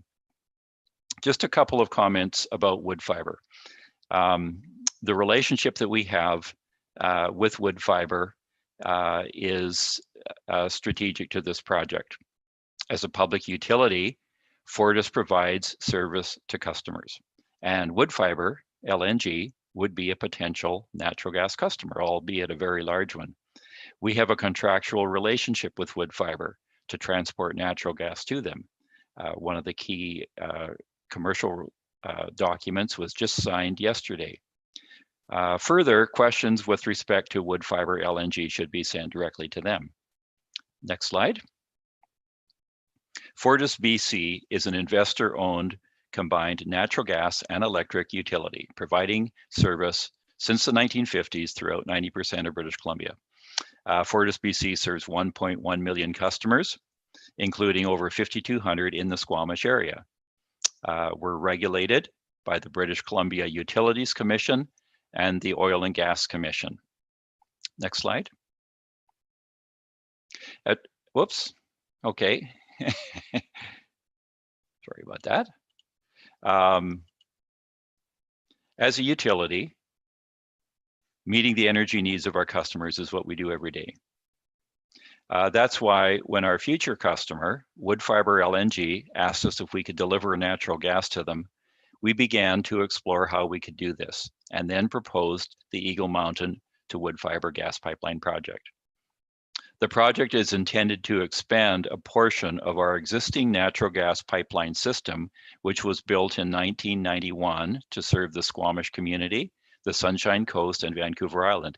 It involves adding about 47 kilometers of new pipe in the Squamish area, mostly following the existing pipeline, beginning north of the Coquitlam watershed and ending at the proposed Wood Fiber LNG site on the north shore of Howe Sound, west of Squamish. We started engaging the community back in 2013 and throughout the environmental assessment application and review period. And then we received approval with an environmental assessment certificate in 2016, and it contains several conditions. These conditions require the development of specific plans, which are being developed now, which will need to be submitted to the Environmental Assessment Office. I'll speak more about those in a moment. We also partnered with the Squamish Nation as they conducted an independent environmental assessment in 2016, the first of its kind in Canada, and we signed an economic benefits agreement in 2018, committing to deliver employment and training opportunities. You can see the proposed gas pipeline is shown in red and largely follows alongside the existing gas pipeline, which is shown in green. The inset is some of the works that are proposed for the city of Coquitlam, but most of the construction will be involving the Squamish area. Next slide. EGP is divided into 3 components. First of all, building the gas pipeline. 3 kilometers of it will be in Coquitlam and 38 kilometers east and south of Squamish and through the SLRD lands. Drilling a 9-kilometer tunnel is the second part of the project, and inserting, of course, the pipe inside it. And the third, constructing a compressor station at the wood fiber site and expanding a compressor station in Coquitlam. So let's look at these three in just a little bit more detail. Next slide. This map shows the route of the proposed 24-inch diameter gas pipeline, shown in red, alongside the existing FortisBC 10-inch gas line. The inset picture shows typical terrain, which much of the portion of the gas line will be constructed through. In addition to meeting the requirements of the Environmental Assessment Certificate, Fortis also needs to obtain permits from the Oil and Gas Commission. We're now providing information to over 700 residents along the gas pipeline route by letter and inviting them to provide comments either directly to the BC Oil and Gas Commission, to Fortis, or both. And I'm getting lots of inquiries starting last Friday, and it'll extend for another 21 days. We've recently engaged Solaris Murphy Joint Venture, who's a pipeline specialized construction company, to help advance the planning for construction of the pipeline. We've begun discussions with the District of Squamish to decide exactly where the pipeline would be laid within district roads and how it will coexist with municipal and other utility infrastructure. We'll be communicating extensively with the public in Squamish, and in particular those residents and businesses along the route through town, so everyone will know in advance where construction will occur, how long it will take, how we will manage traffic, and ensure access to properties throughout construction. The next slide. We're planning to construct the 9-kilometer tunnel between the BC Rail property in the Squamish Industrial Park and the wood fiber LNG site on the north shore of Howe Sound, and then install the final 9 kilometers of EGP pipeline. By building the tunnel, we can address First Nations and public concerns regarding impacts to the sensitive Squamish River estuary, as well as avoid the steep, difficult terrain in the area of Monmouth Ridge.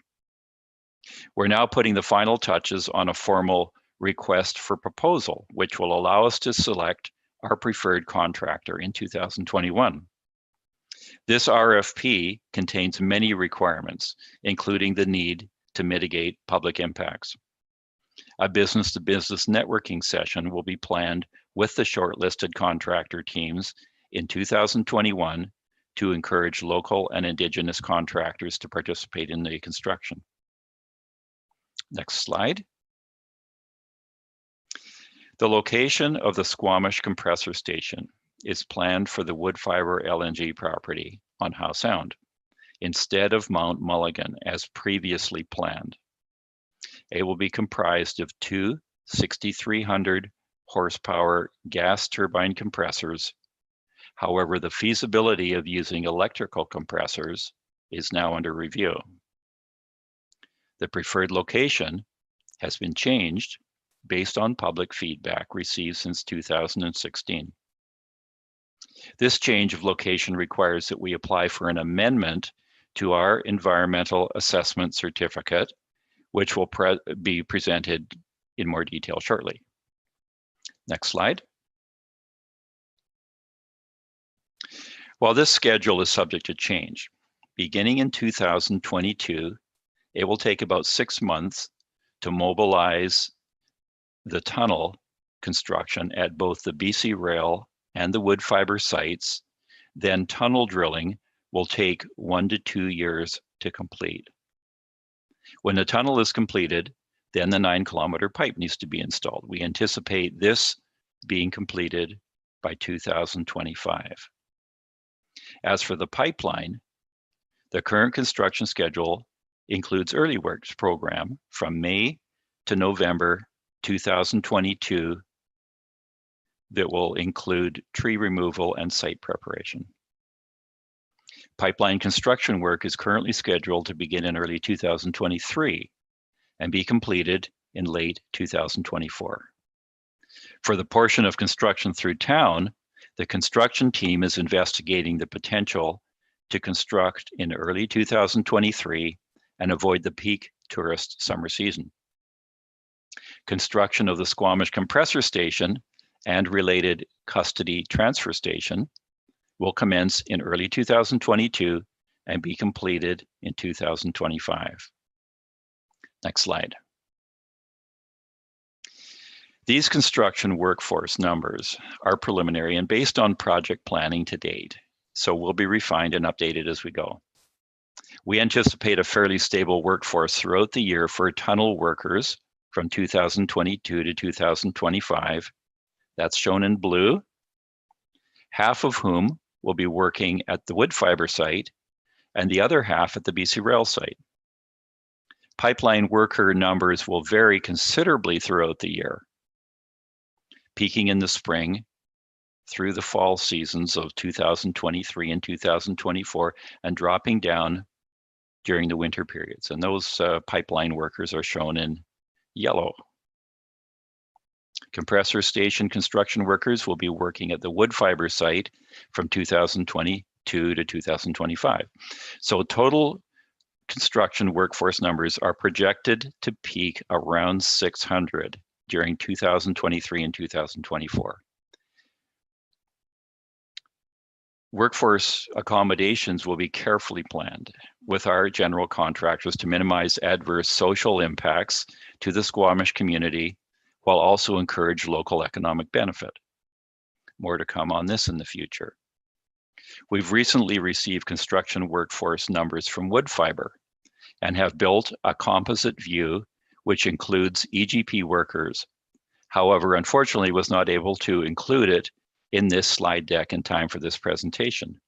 I'll be sharing this at an upcoming community table session tomorrow, and we'll be willing to send that composite slide to anybody that's interested. Next slide. So onto the regulatory pieces. The environmental assessment certificate amendments were filed with the EAO in October 23rd. And the public comment period began in November 9th and extends through to December the 23rd, a 45-day public comment period. So we're in the middle of it now. 4 amendments were applied for, 2 near Squamish and 2 in Coquitlam. And I'll touch on the 2 in Squamish in just a moment because one of them's in the SLRD. The second regulatory filing was an extension to our environmental assessment certificate. It expires next August. And so we filed a 5-year extension this past October 30th. And that's going to be reviewed by the technical advisory committee that the EAO has identified. And of course, the SLRD sits on that advisory committee. Ongoing engagement with Indigenous communities, municipalities, regulators, and the public, particularly including the Squamish Nation and the Tsleil-Waututh. And the third piece of regulatory update is the development of conditions management plans.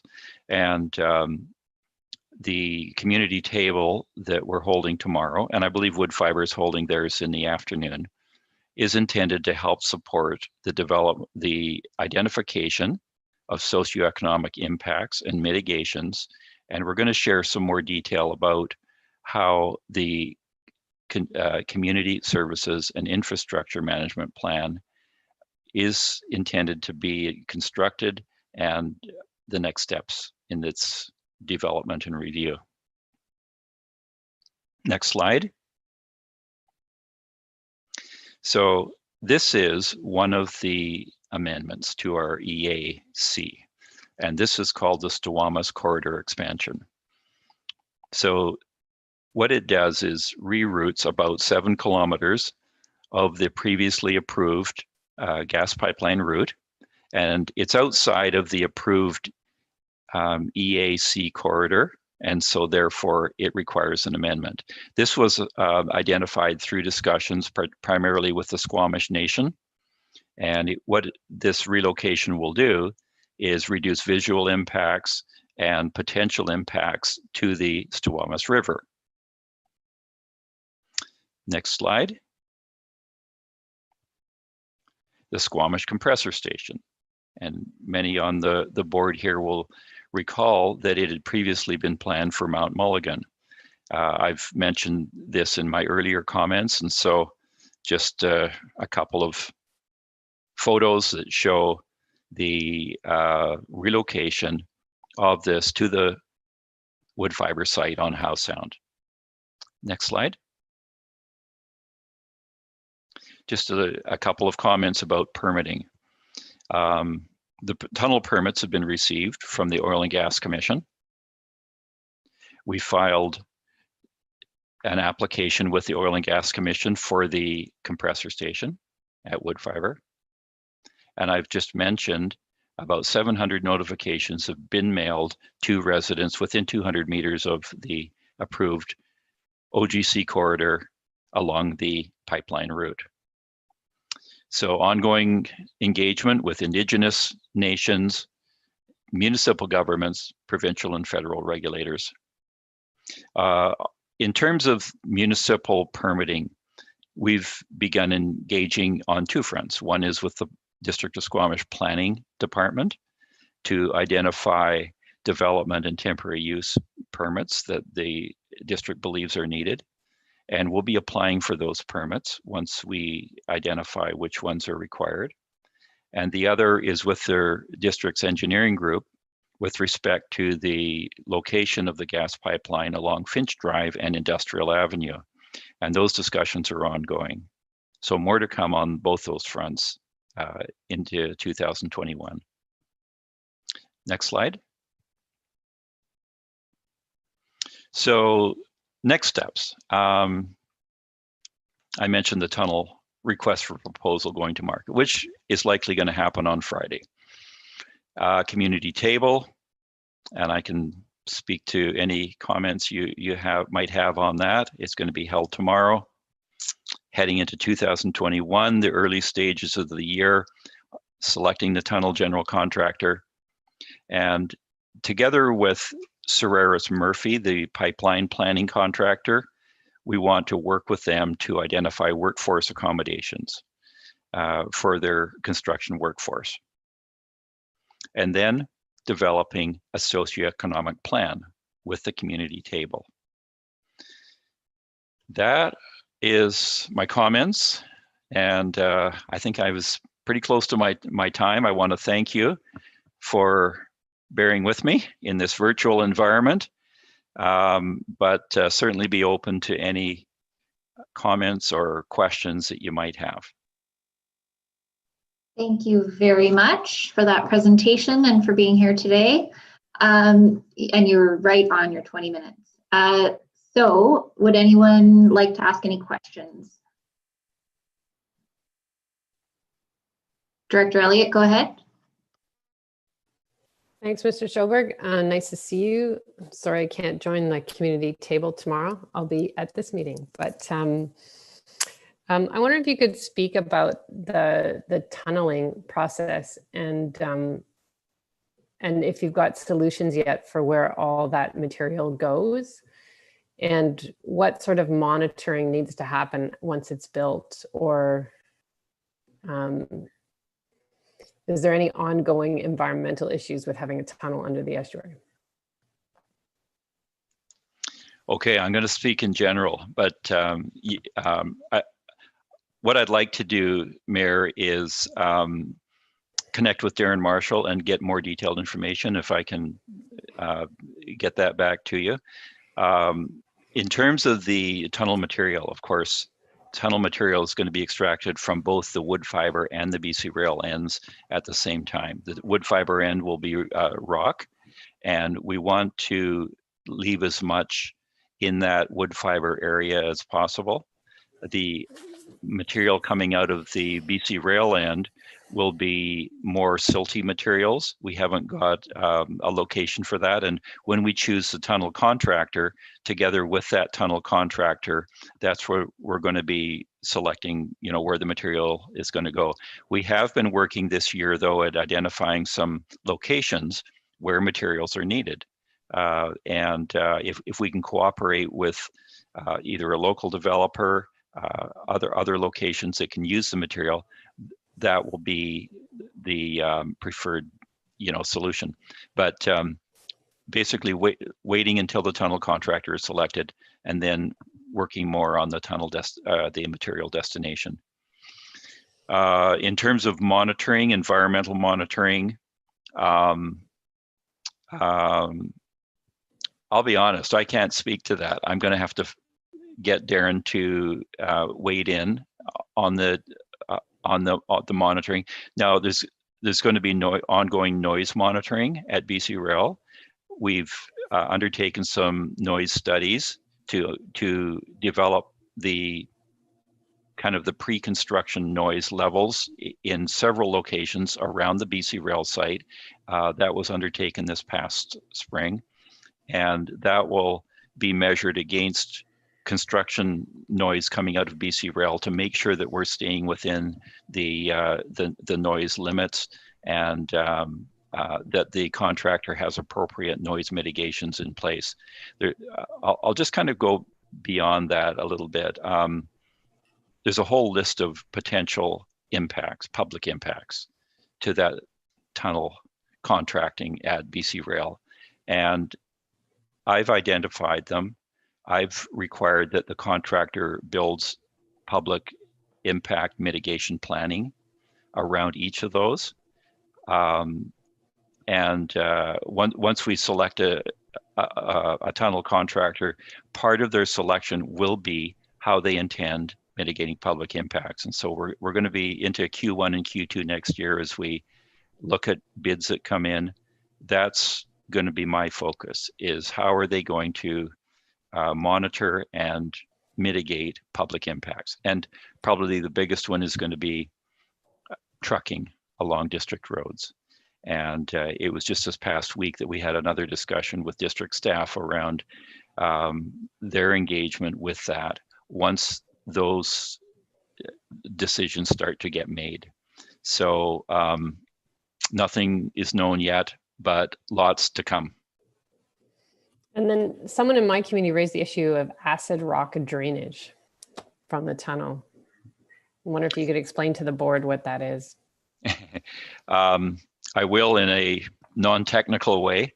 Acid rock, okay, so last week we held public information sessions. Part of them involved waste discharge.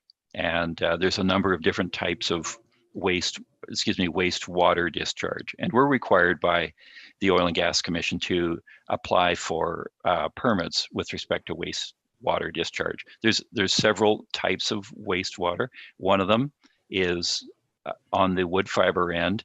There's just naturally recurring acid in the rock. And as it's drilled, believe it or not, through that granite, there's naturally recurring acid that is found. And so we need to monitor that and make sure that it's treated in such a way that when the water is discharged into the local non-fish bearing stream at the wood fiber site, that it meets provincial environmental requirements. And again, we're just preparing now a detailed response to that question because it was asked at the public info session last week, and I'm prepared to send that along to yourself or anybody else that would like more detail. Thank you. I look forward to that. Okay.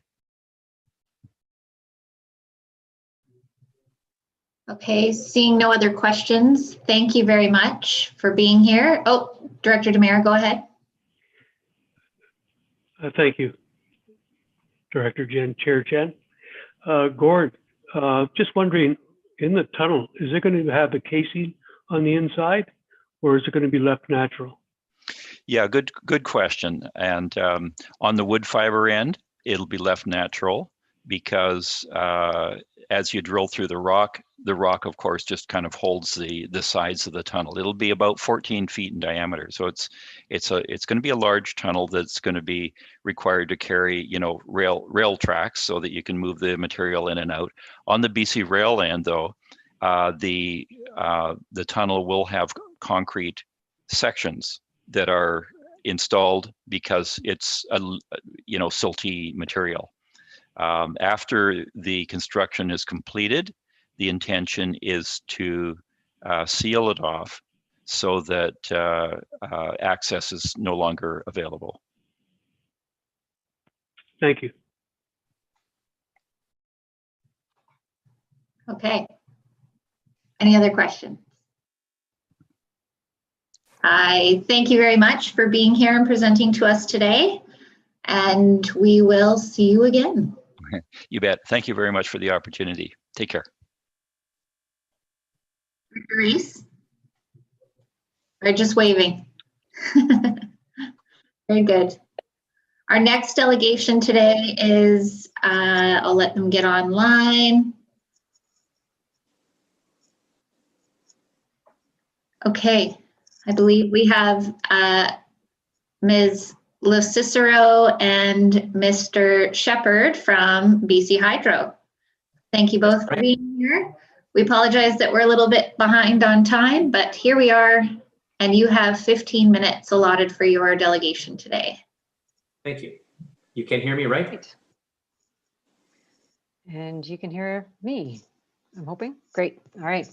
Thanks. No, thank you, everyone, for just giving us 15 minutes of your time this afternoon. I'm Sabrina LoCicero. I'm the Community Relations Lead for the Bridge, Seaton, and Sea to Sky region. And I'm here today with Jim Shepherd, who is the Lower Mainland Bridge River Regional Manager. And this is one of our biannual updates to the board, just to let you know, given just the amount of work and investment, particularly in our capital projects in the Bridge Seaton region, to give you an update, opportunity to ask questions in terms of what's happening with that plan, because things can change on those projects from month to month. And this year has been a little bit different with COVID, but the work has continued. So we'll give you an overview of that work now. So we're hoping about 10 minutes for the presentation with 5 minutes for questions. And if you could go to the next slide, please. And this is a look at Carpenter Reservoirs. This is an aerial shot of the Carpenter Reservoir here. So the agenda quickly, again, just an overview, just for orientation, make sure, remember where the system, different parts of the system are. We'll look at the capital plan and then safety, COVID response, some other areas of interest like workforce and accommodation, and rec sites and community investment. So with that, maybe I'll turn it over to Jim, and I'll join back in again towards the end of the agenda. Thank you. Can we go to the next slide, please? Okay, I think we've gone through this a couple of times. This is just a quick overview of the Bridge River system. And realistically, the main things to sort of know about this is just how the system sort of works, and understand that there is the LaJoy Dam that's up there in the top left-hand corner, the Bridge River powerhouses, which is kind of in the center of the picture, and then the Seaton powerhouse was on the sort of the bottom right. And those are sort of the three areas we're going to be looking at today. So we get the next slide, please. Okay, right now we're talking about the Bridge River powerhouses. We have two facilities or two power plants there, the Bridge River 1. Right now we are looking at working on the units 1 to 4. Right now we are in a design phase on this project, and the final unit will probably be completed at this point in time around 2031. We have 4 penstocks that sort of go into each one of the 4 units. We're doing internal recoding and possibly some external recoding on those. That's also in the design phase right now, and it's going to be finished again concurrently with the 1 to 4 project, so around 2030. Where all the real action's happening right now is the generating station 2. You see the picture to the right-hand side of the slide. We're working on units 7 and 8. So we're assembled the units. We're actually putting them, one of them is in right now. The other one is going in fairly soon. We're looking at watering up. So in other words, putting water through the first unit in February. So we're looking at a fairly, 2021 is the completion time of that. So again, that's really going right now. There's also a penstock internal recoding. That project's actually been pushed off next summer. I think we discussed it the last time we were here because of COVID concerns. We wanted to minimize the amount of people at the site. So because of that, what we did is we sort of pushed that off a year and doing that separately. Next slide, please. LaJoy Dam, this is I'll call it the most significant project that we're kind of looking at in the region over the next decade. So LaJoy Dam construction, again, theoretically, right now our schedule shows that it's going to start in about 2028 and with a 2032 sort of targeted completion. Again, right now we are sort of determining the final steps of exactly what to do. We've done some field studies, and we're going to actually be drawing down the reservoir quite a bit because, again, we have to get to the entire face of the dam. So you'll be seeing that again in somewhere between 8 and 10 years from now. And we've got a virtual open house, and Sabrina will sort of go through some of the details on that. Yeah, so I'll just jump in quickly here. LaJoy Dam, this is our biggest project in the system, and because it is at the top of the system, it has a lot of impacts, I'll say, in terms of just water flowing through that system. And so it's pretty important to us and to our system and to the region. And we want to make sure it continues to operate safely. And to do that, the project is looking at really addressing some of the seismic concerns, some safety with the dam. So that's why we're operating right now currently at a lower reservoir level than we have in the past to ensure safety there. But to address the seismic risk, you'll see there's some of the instrumentation we're looking at, measuring ground vibrations and doing a lot of field work, really in the early stages of the project. And so we want to come out next Wednesday, December 2nd, virtually through WebEx. We'll have an information session talking about the project, the need, the timeline. As Jim says, it's far out, but there's a lot of planning work that's underway now. And just want to make sure that everyone gets a chance to understand some of the project planning process and the activities that we're looking at. And that's December 2nd. Okay, next slide, please. This is Seton. So this is the plant that's actually right in Lillooet itself. So right now we're looking at doing some refurbishment work on the Seton generator itself. Again, looking for about 2026 completion. The surge hazard mitigation project actually isn't so much in Seton, but it's actually at the top of Mission Mountain. And we're sort of, what we're building would be the best described as 2 swimming pools around where the current surge shafts are, just to make sure if water came out, that would be, instead of just going on the ground and sort of going where it wants to go, we can direct it right back down to the surge shaft. So we're actually doing that work. Yeah, we're doing that work actually next year. So next slide, please.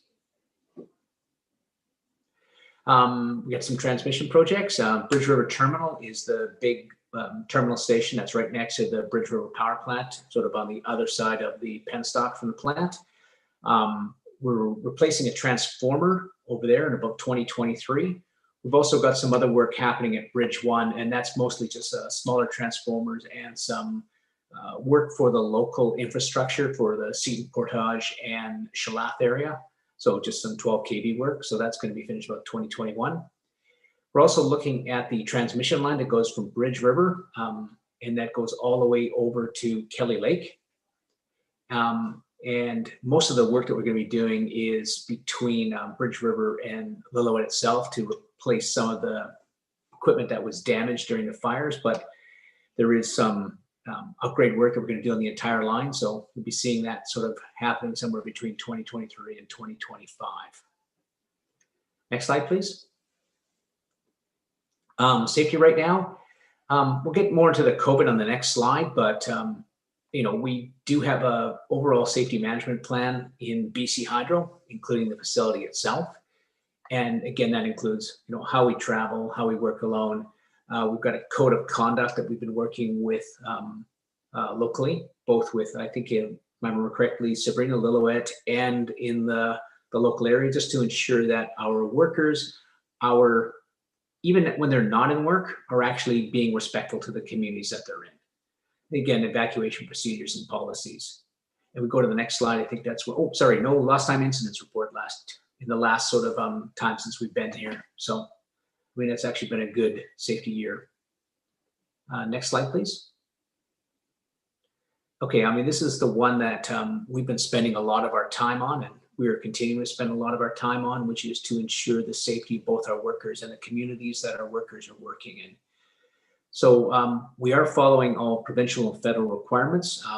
We've got additional rules in place that are put in place by both the provincial government, WorkSafe BC, and those have to do with the fact that we've got a camp.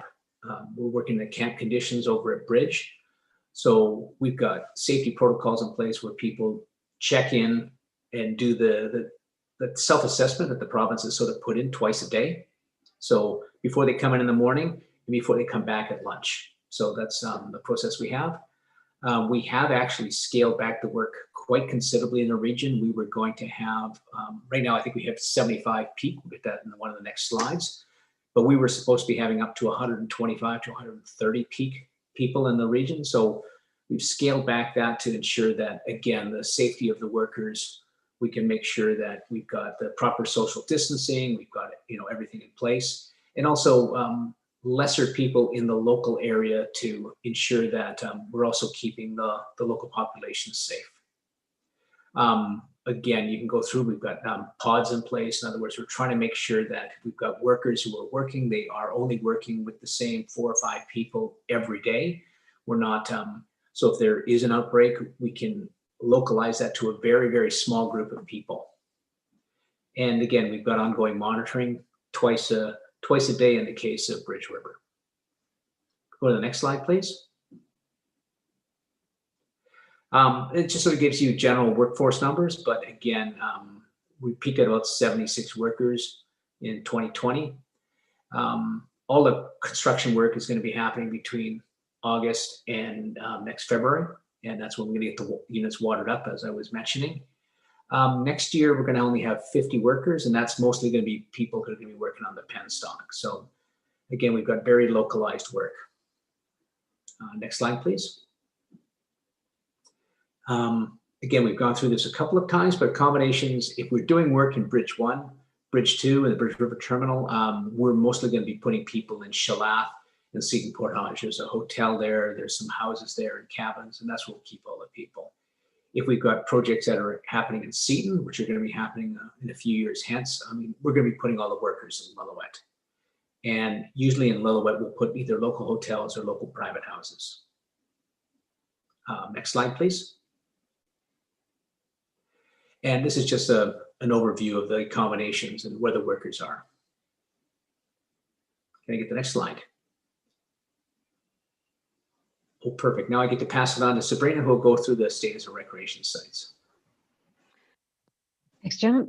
So this slide, the last couple slides are just some areas of interest that we've been had some questions about recently. So we tend to end with the same ones, but important, especially for the recreation sites over the summer months and into the fall. We saw a lot of high demand in certain parts of the province, and in the Bridge area, Bridge Seton area, we did implement some COVID safety practices as well, just to ensure site safety and allow space for proper social distancing and things like that. So, but there's some seasonality in there as well in terms of when sites are open and when they're not. So just want to flag that it's best to check the website to get the latest information on what the site's practices, safety measures are and the availability of the sites. So next slide, please. As a reminder, with community investment, there are some scholarships and some grants available. This year we had 3 scholarship recipients, which was exciting. And a couple things that are not on here, but maybe just a flag. Annually, we do have the beautification fund and the regreening fund available to municipalities as well. The beautification fund is funding to help underground infrastructure, and the regreening program is a vegetation program. So that's more information I can provide. Tend to accept applications in September, the end of September each year, but that's something I can bring forward again when the time is right again next year. Next slide, please. And then a reminder of ongoing communications. We talked about the open house. The virtual open house for LaJoy will be the first virtual one that we've done in the region. So interested to see how that goes, and we can share that information as it's available. And if there's any ideas on additional tools and ways to get information out as well, always open to that. These are just some of our ongoing channels and opportunities to engage with us. So that really concludes the presentation. We can open it up for questions, and And yeah, we can do that now. Great. Thank you so much for your presentation. It's always nice to hear the progress. Does anybody have any questions? Director Demeritt, go ahead. It's not so much a question, but I want to thank you, Sabrina, for setting up the virtual meeting that we're going to have out here in the Valley. It's definitely greatly appreciated, and I look forward to more of those in the future. That's great. No, thanks for your support, Sal. That's great. Director Birch-Jones. Thank you. And right off, I should say, Sabrina, I've contacted you a couple of times and you've been really helpful and really prompt in your responses. So thank you for that. I did get an invite to this clean power session by BC Hydro on December 10th, but then I wasn't able to register. Do you know about that? Is that related to the IRP, the Integrated Resource Plan? Probably. Okay, I just tried to respond and register. It didn't work. And I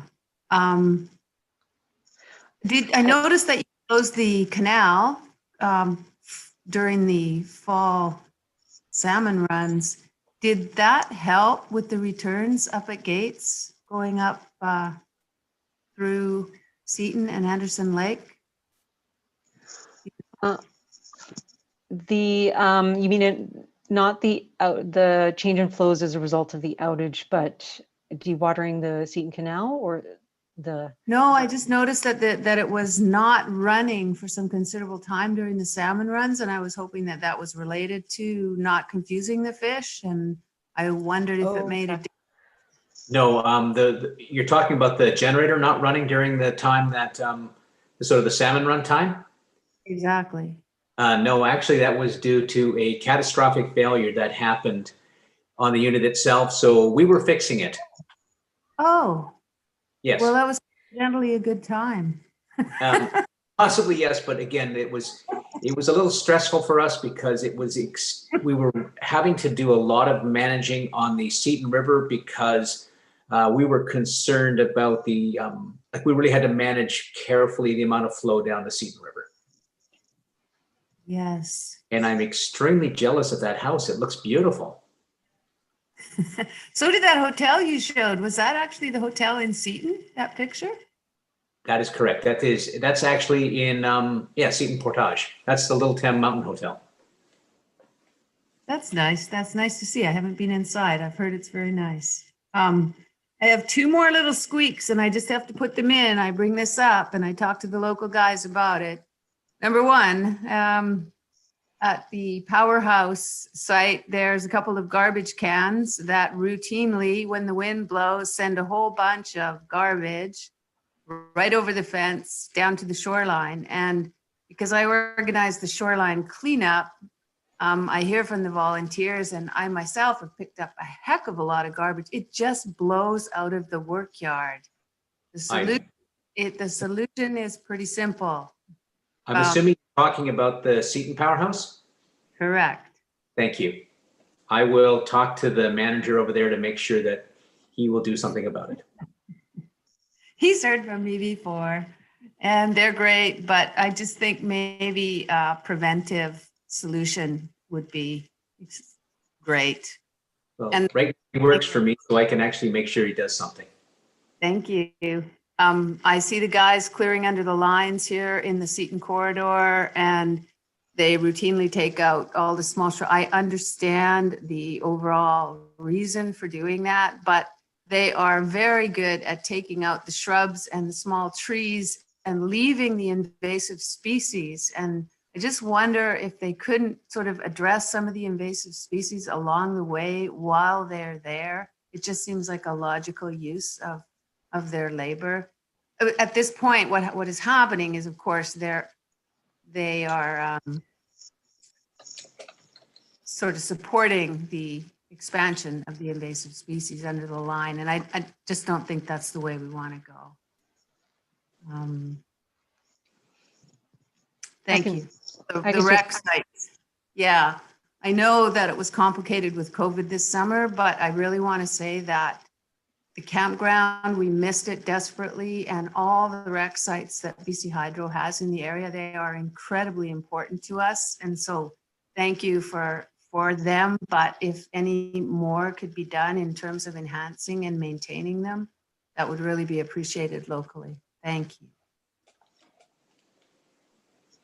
Okay, thank you. Any other comments or questions from anyone? Seeing none, thank you so much. We look forward to seeing you again soon. Have a lovely week. Thank you. Thank you all. Thank you. Okay. Great. To say, do we have to do anything? You can just leave. Okay. Hello. Okay.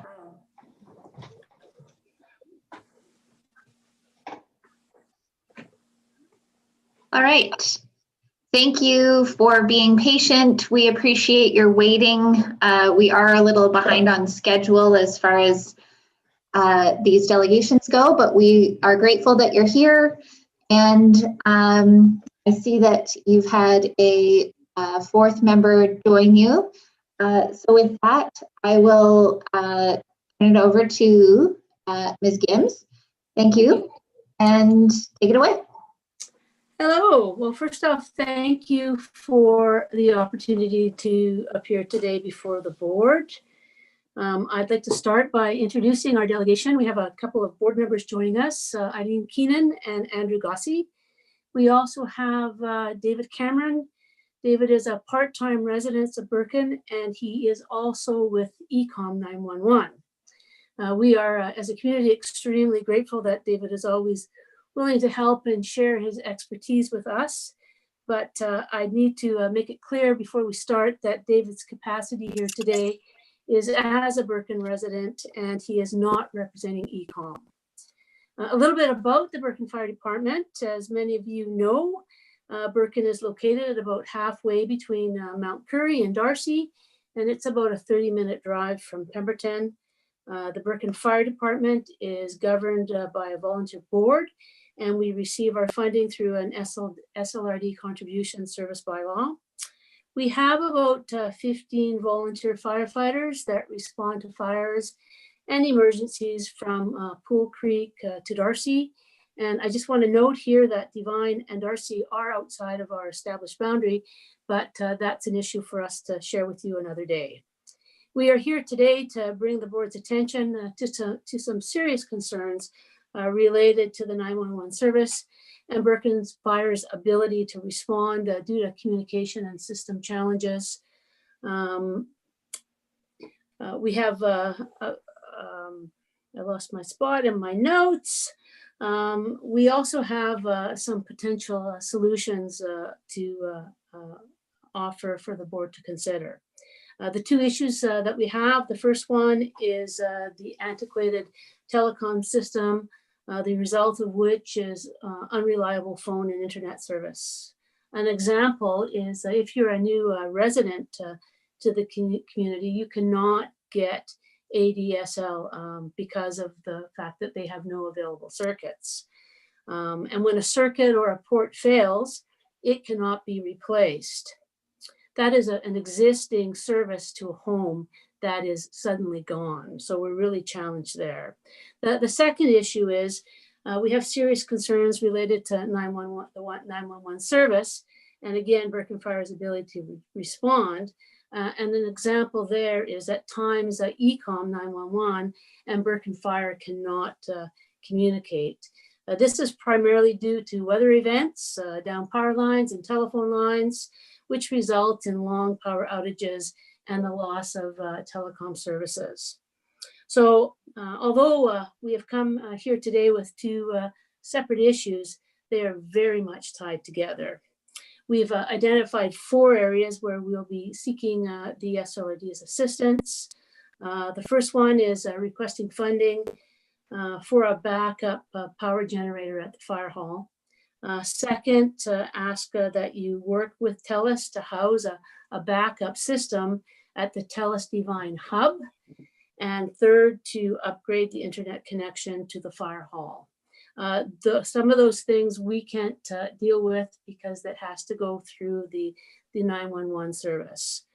And the fourth is, we're seeking the SRD's help and support in our efforts to improve the access and the quality of the current internet service, working with TELUS and applications for federal and provincial funding will require local government involvement. So at this point, I'm going to turn it over to Eileen, and she will briefly describe some of our challenges in more detail. And then Eileen will be followed by David, and David will speak to some of the technical aspects and the potential solutions. And that should leave us with plenty of time for your questions at the end. So maybe I'll turn it over to Eileen. Thank you, Susie. Can everyone hear me? Great. Thanks for the chance to speak to you. As Susie has already sort of pointed out, the main thing that our main concern really is that the Birkin Fire Department doesn't currently have a reliable and resilient phone and internet service. Now, any of you that are familiar with the Birkin to Darcy corridor know that it has an overhead power line. Power outages between 2 and 48 hours are pretty common in this area. Basically, every time there's a major windstorm, we wait for the power to go off. We've had, obviously, challenges like landslides and things like that in the past. And obviously, there is no cell phone coverage in the area, which means that we are really dependent on our internet and landline. And there's only one access road as well. So in the case of the landslide, when the road gets cut off, the Birkin Volunteer Fire Department really are the first responders on scene for anything that happens up that road. Now, the telephone and the ADSL internet depend on power and a number of TELUS cabinets that are located up the corridor, and they have somewhat limited battery backup that is variable depending on the age of the battery or how many times the power has gone out. So when the batteries lose power at a cabinet, the internet and phone for every subscriber that's connected to that cabinet goes down. So that can be sort of anytime, sort of 2 to 3 hours after the power goes out or longer. And at that point, because there's no cell phone coverage, that means that if someone in the area wants to call 911 for an emergency, there's no way to do so, that we have no phone or internet. And on the reverse is like if the ECOM dispatcher wishes to reach the volunteer fire department members, they can't because there's no means of communication. So our concern is really that there's a delay or an inability to pass messages. And we feel that it's only really a matter of time before a life gets lost because of some severed communication, a misunderstanding, or a delay. So that's obviously a very critical issue. But also, as Susie said, related to that, high-speed internet, especially with COVID, has become a real requirement for people who are trying to work from home, children who are being educated through high-speed internet. So it's really become essential, and we really don't have high-speed or reliable internet in this area. I mean, many current residents experience issues with their phone lines, and I understand that that's due to them having been spliced so many times. Due to the repairs over the years. So there's cracking and popping on the line, or obviously when the power goes down, shortly after we'll lose the phone. So obviously no phone at all. But also, as Susie's already mentioned, there's a limited amount of internet. New residents moving or building a home assume that they can get internet, and they can't. There's a limited amount, and you have to wait for someone else to cancel. And then once you get your internet, you're sort of told that you have high speed internet, and people plan their lives around something like that. But we're not able to get more than 50% of the rated speed that we're paying for. So we're looking at 5 to 6 megabits per second.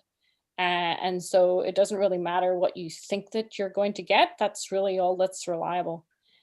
So overall, we have been lodging complaints with TELUS and things like that, but we're at the stage where we need the SLRD's help on both these items. And Dave's going to tell you a little bit more about how we think that this could be fixed. Okay, just want to make sure that everybody can hear me now. Sounds good. Okay. Thanks, Susie. Thanks, Eileen. Just wanted to sort of go as a background just real quick. I'm a systems engineer for ECOM 911. And part of my job there is looking at resiliency of communication and backup plans and such. So I'm bringing some of that expertise up to my part-time residents in Birken.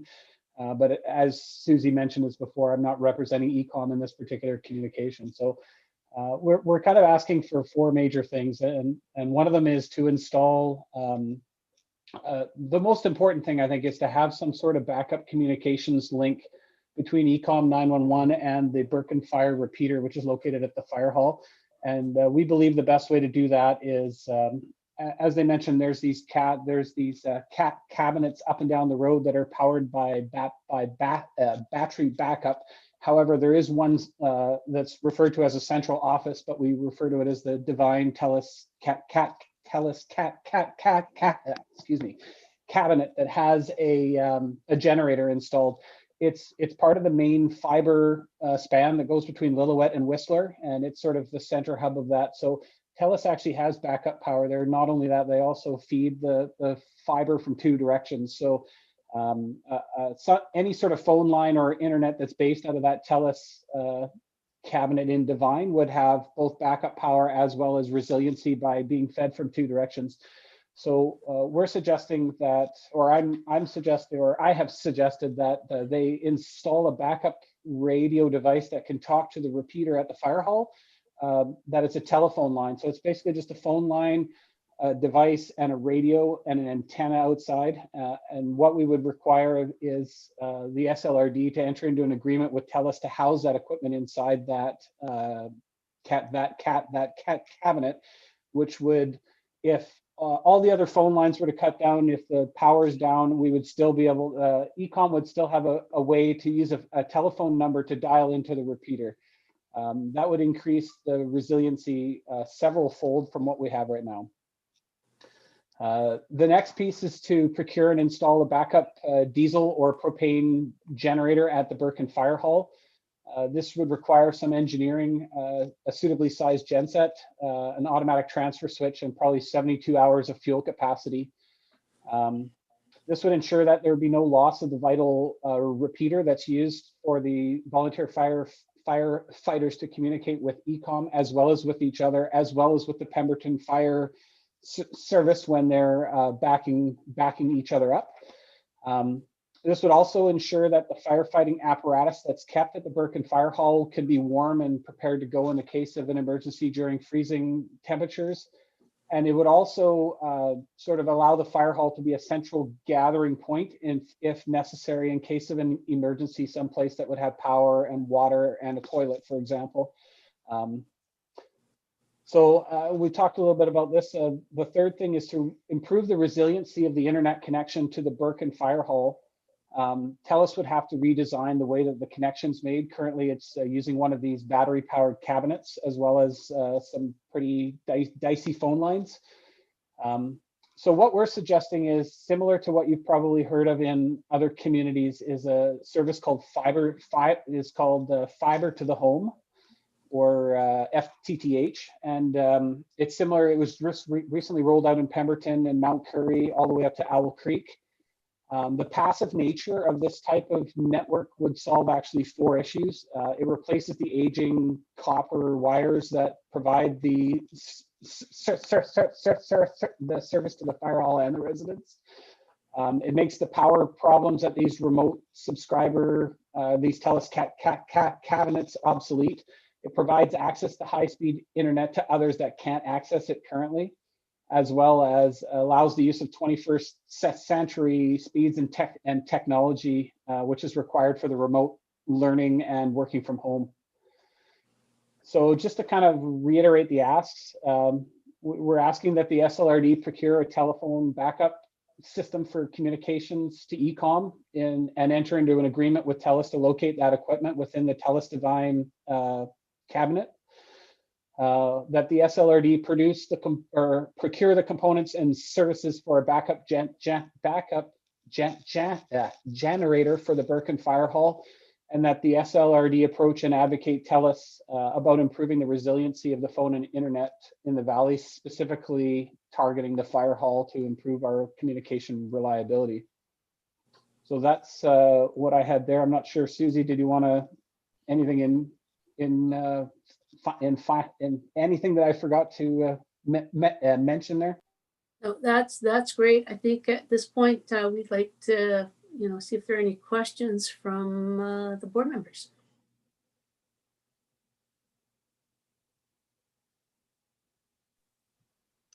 Anyone have any questions? Director Mack, go ahead. Yeah, I think the right thing to do right at this point in time, obviously all this stuff is very, very important to be involved in this whole discussion. So if this these 4 requests can be moved forward to her, and then we can start working on this.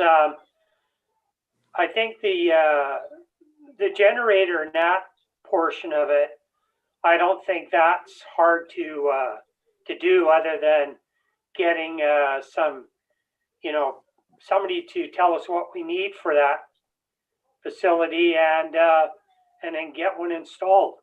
The difficult part, because we have talked about this with TELUS, the batteries in the Divine cabinet area, the little Atco trailer, the maximum they last is 6 hours. So they definitely need a generator there. So when the power goes out, the generator comes on automatically. TELUS has been, Ryan, when he was with us, he had discussed that with TELUS on more than one occasion. Nothing ever happened. I believe Naquatco had talked to them, but we just have to be maybe, I guess, more diplomatically forceful and just say how important this is, because as Susie and them said, when the power goes out for the time it does around here, the maximum that we have a landline is 6 hours.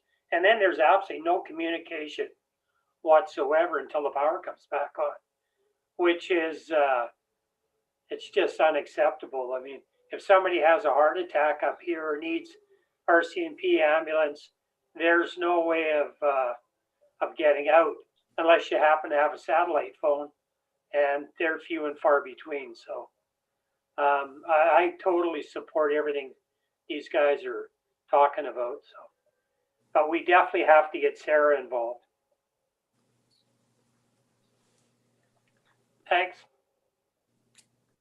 Thank you. Any other questions or comments from the board? Go ahead, Director Elliott.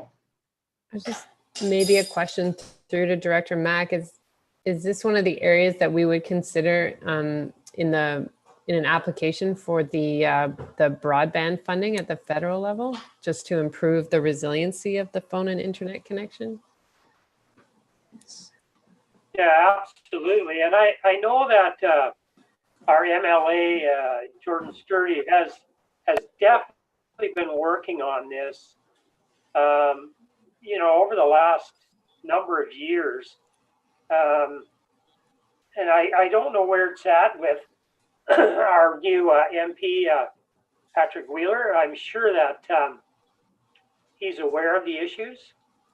But like I say, I think Sarah needs to be our regional district point of contact to work with all these folks. It would also seem to me that the Disaster Mitigation and Resilience Fund would be something that we could look at for this as well. But again, sure. Sarah would know better what qualifies in that. Director DeMera, go ahead. Very similar to what we have up here. I know we have a little generator, and I've got a transfer switch where I can't put any 240 volt equipment on it, but I've got enough circuits on there where I continue to have internet. And but one of the issues with what you're talking about, that cabinet, is people would have to have analog phones to be able to use it. We have an analog phone also that we can use, that we were using prior to me putting that little generator in, because you can still receive it as long as the line isn't broken someplace. But if people don't have a generator, they won't be able to use their digital phones. They can if you have an analog phone. So there's that piece of it too that's in there. So no matter how much backup battery you have, without people having power at home, unless they have analog phones. And I know we've actually got 3 analog phones that we still keep just for that purpose. But yeah, I totally support everything you guys are trying to do. And I think it really fits into that, what we, one of the recommendations that we made is to do a survey of all the internet services throughout the SLRD, because this is just another example of where it's really needed again. I have Director Richmond, please. Yeah, pretty much what you two just said. First of all, we're putting the survey together. Second of all, Russell, to your comment on some calls with Patrick Wheeler, there is funding coming out for rural broadband connectivity. Director Rainbow has had conversations with him about it on a number of occasions and mentioned that we were going to do the survey, as Director DeMare said, and maybe even look for funds for that. So there are funds coming, and I'm sure staff are aware of them and keeping an eye out for them. And I think they would definitely apply to this situation, especially given what David laid out for us there. So let's keep an eye out for that, and certainly happen as part of the board to advocate for you guys to get that connectivity.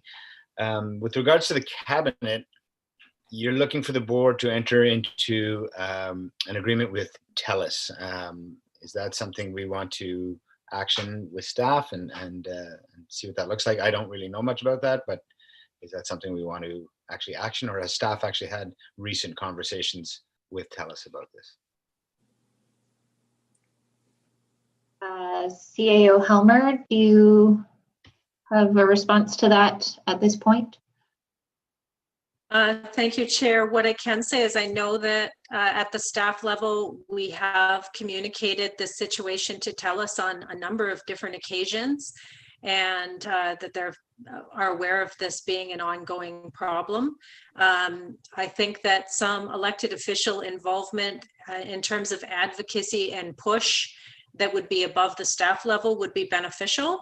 And this is something that as Director Mack has mentioned, I can have Ms. Morgan prepare a staff report for a future meeting that addresses the 4 requests with some different ideas and recommendations for moving this forward.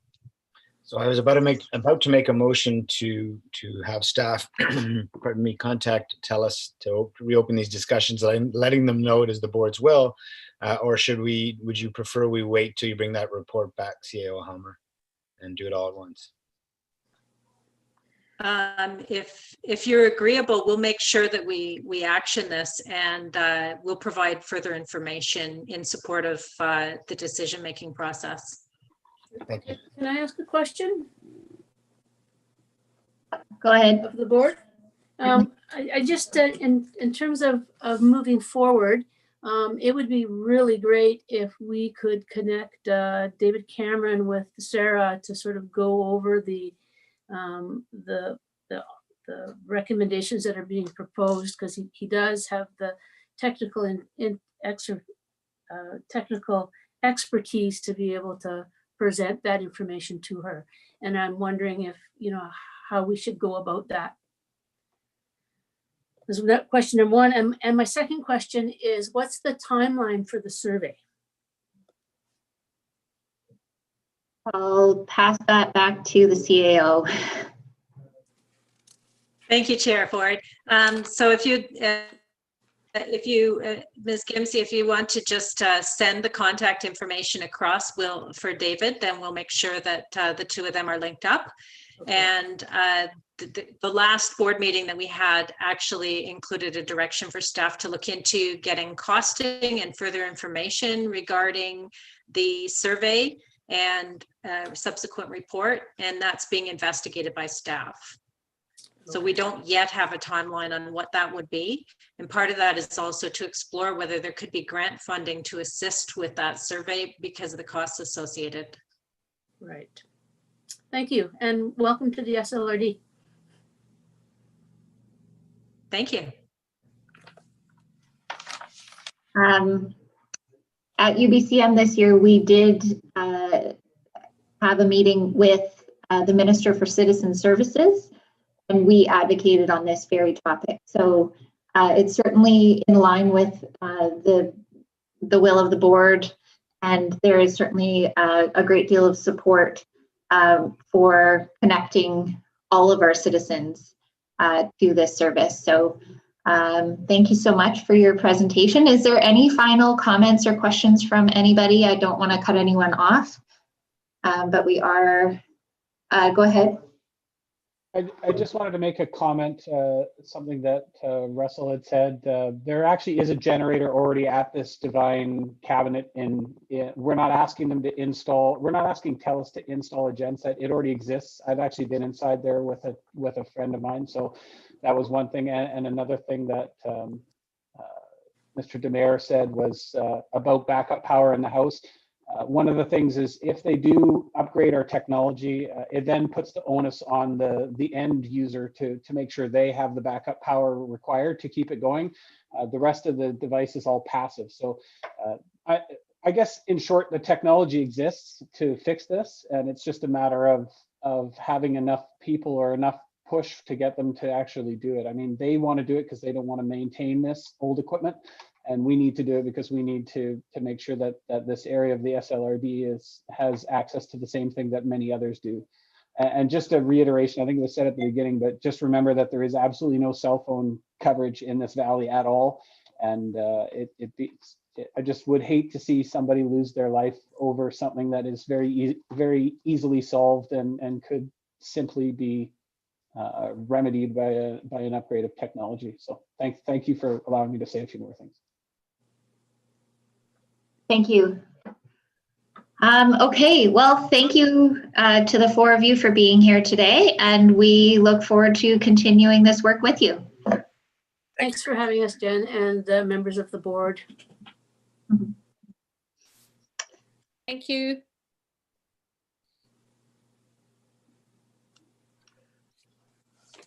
Okay.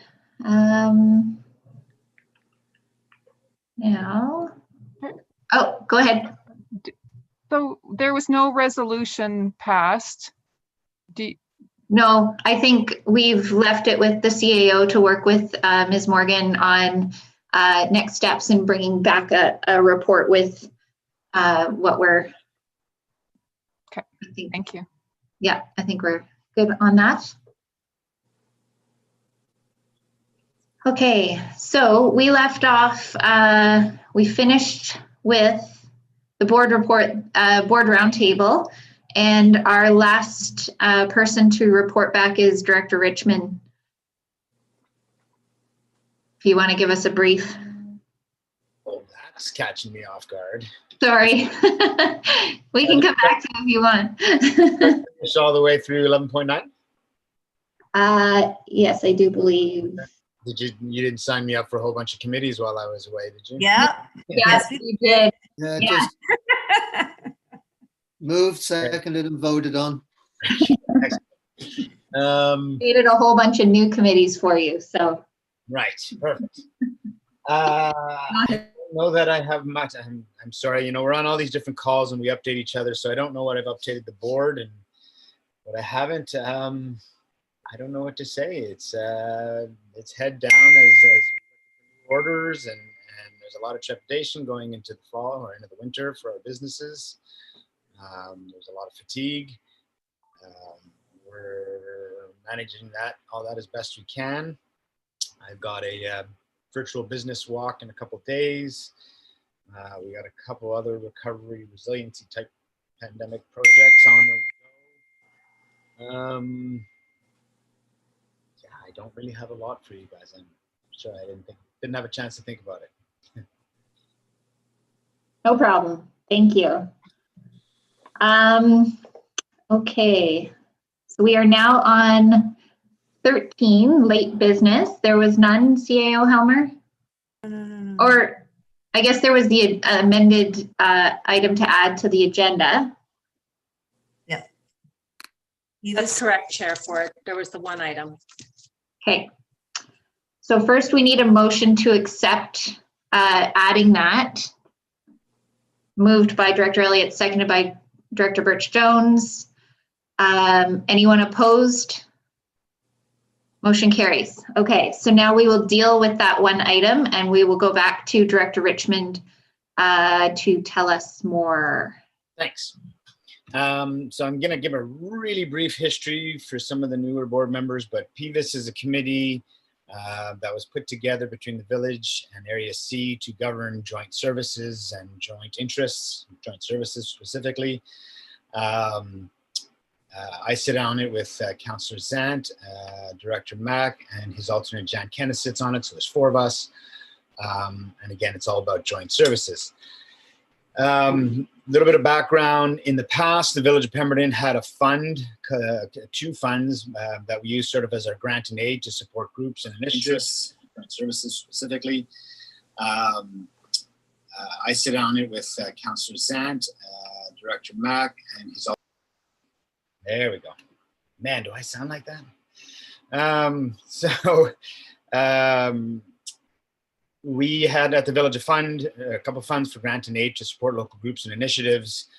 A lot of those initiatives and groups help Area C residents, so would often go seek funding from Director Mack, and it was sort of a dance back and forth and back and forth. So we decided a couple of years ago to create a joint fund called PDIF, and it's a fund where we've taken a lot of our funds from our previous grant and aids fund, and also Director Mack has matched, and we put it together and a fund to service things like our info booth, the animal shelter, the cemetery, all those sorts of, or not the cemetery, but those sorts of groups that, like I say, come to us on a yearly basis, some of the sports teams, the clubs, and we thought it was a good way to, sort of streamline that process, and we can make those decisions together since they're looking for some more funding. So thought it was a good idea. We put it together. We have, and then to follow that up, we then thought, okay, well, normally what we would do at the village is groups would come to us, present to the village at an intake time, present to the village their video or whatever of their organization, what they're doing, their project, and their ask for funds. And then we put them all in context and decide how we wanted to dole out that fund. So now that we're doing it at PVIS, I wanted to ask that the rest of my council could participate at the PVIS meeting so that they could be there for the same information, which would mean these groups wouldn't have to present at PVIS, then present at council, or vice versa, and then get an answer, which seems awfully cumbersome. So the idea was to have and this is happening, the reason I brought up as late business is our meeting is on December 3rd.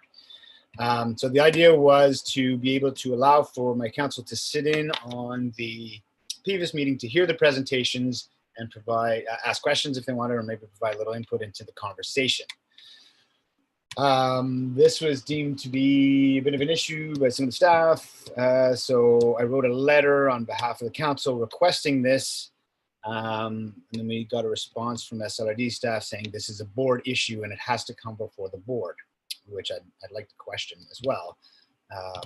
But basically, I'm being told that for me to be able to have the PVIS committee invite the council in to participate in listening to these community groups give their pitch for funding is apparently a board decision. So I brought it here today. And maybe before, if anybody has any questions, I was going to ask if Director Mack has anything, thoughts he wants to add to that.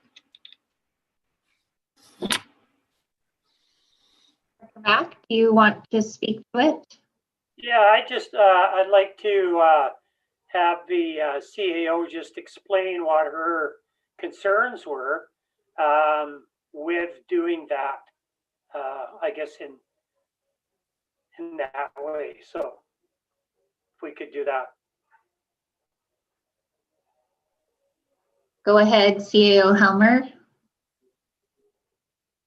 Okay, thank you, Chair Ford. There were some offside discussions with the former chair, and also some background discussion with the Village of Pemberton and the SLRD relating to this matter dating back to before my arrival. But basically the terms of reference and the procedures bylaw that we have in place are intended to be that the members of the committee are the ones who make the decision, and that other parties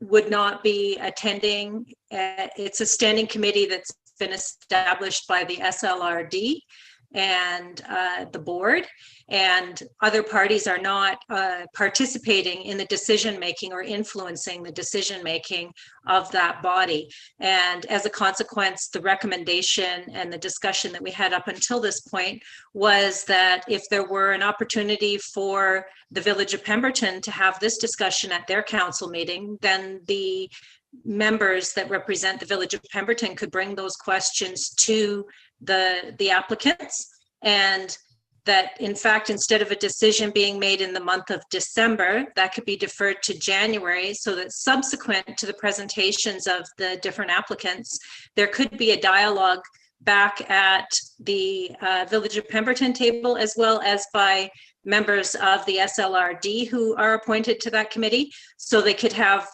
time to deliberate, because it appears that it's going to be oversubscribed. And that time might help people to make decisions on how to allocate scarce resources. So the recommendation was that they be able to view the meeting to the full extent, but not to participate actively in the discussions, because they're not actually a part of the committee itself. Go ahead, Director Richmond. So I'm still a little confused. I mean, when I'm chairing a council meeting, if we want to invite comment in the middle of the meeting from somebody in the gallery, we do so with the permission of council. So it takes a motion, it takes a discussion and a motion to do that. So I'm not sure why the procedural bylaw doesn't allow the committee to do that. It seems rather restrictive that we can't invite. And I feel like we have in the past invited people in different ways, but not our council. So it seems a little odd to me that we can't invite people in. You know, with all due respect, if we go the route that the CAO just described, we are then once again asking these groups to present, to be able to answer questions. So if one of my council members has a question to one of these groups about the project or whatever it is they've got, they can't ask it directly there. So they have to either go out on their own and ask that question, and nobody else is privy to the answer, including Director Mack and Kenneth. It just seems very, very cumbersome the way we're laying this out, unnecessarily so in my mind. And it seems to me that if we're all in a one room, these are joint services. This is why we're there.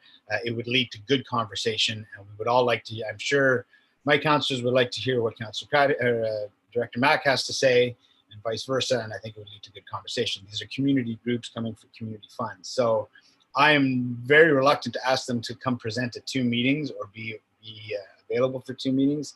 It might be over subscribed, and we might have to take some time to make some tough decisions, but it seems to me a lot less cumbersome and a lot more fruitful that we do this as a group. So I would like to, be able to make that invitation open. I have Director Rainbow, then Elliot, then Race. CAO brought this to me last week, and the way I looked at it, and sort of my opinion was that this is not a committee that's just put together by the village and the SLRD, standing committee of the SLRD, and it has people appointed to it, and the notion of expanding that to include the whole of the Pemberton Council seemed to me to be inappropriate. So that I support everything if there's a way around it without expanding the committee like that. If the committee want to have people sitting in the audience that they could direct a question to, that's maybe by adding the councillors. No, I don't think so. Yeah, please. Okay, as a response, Director Richmond, and then I'll go back to Director Elliott, please.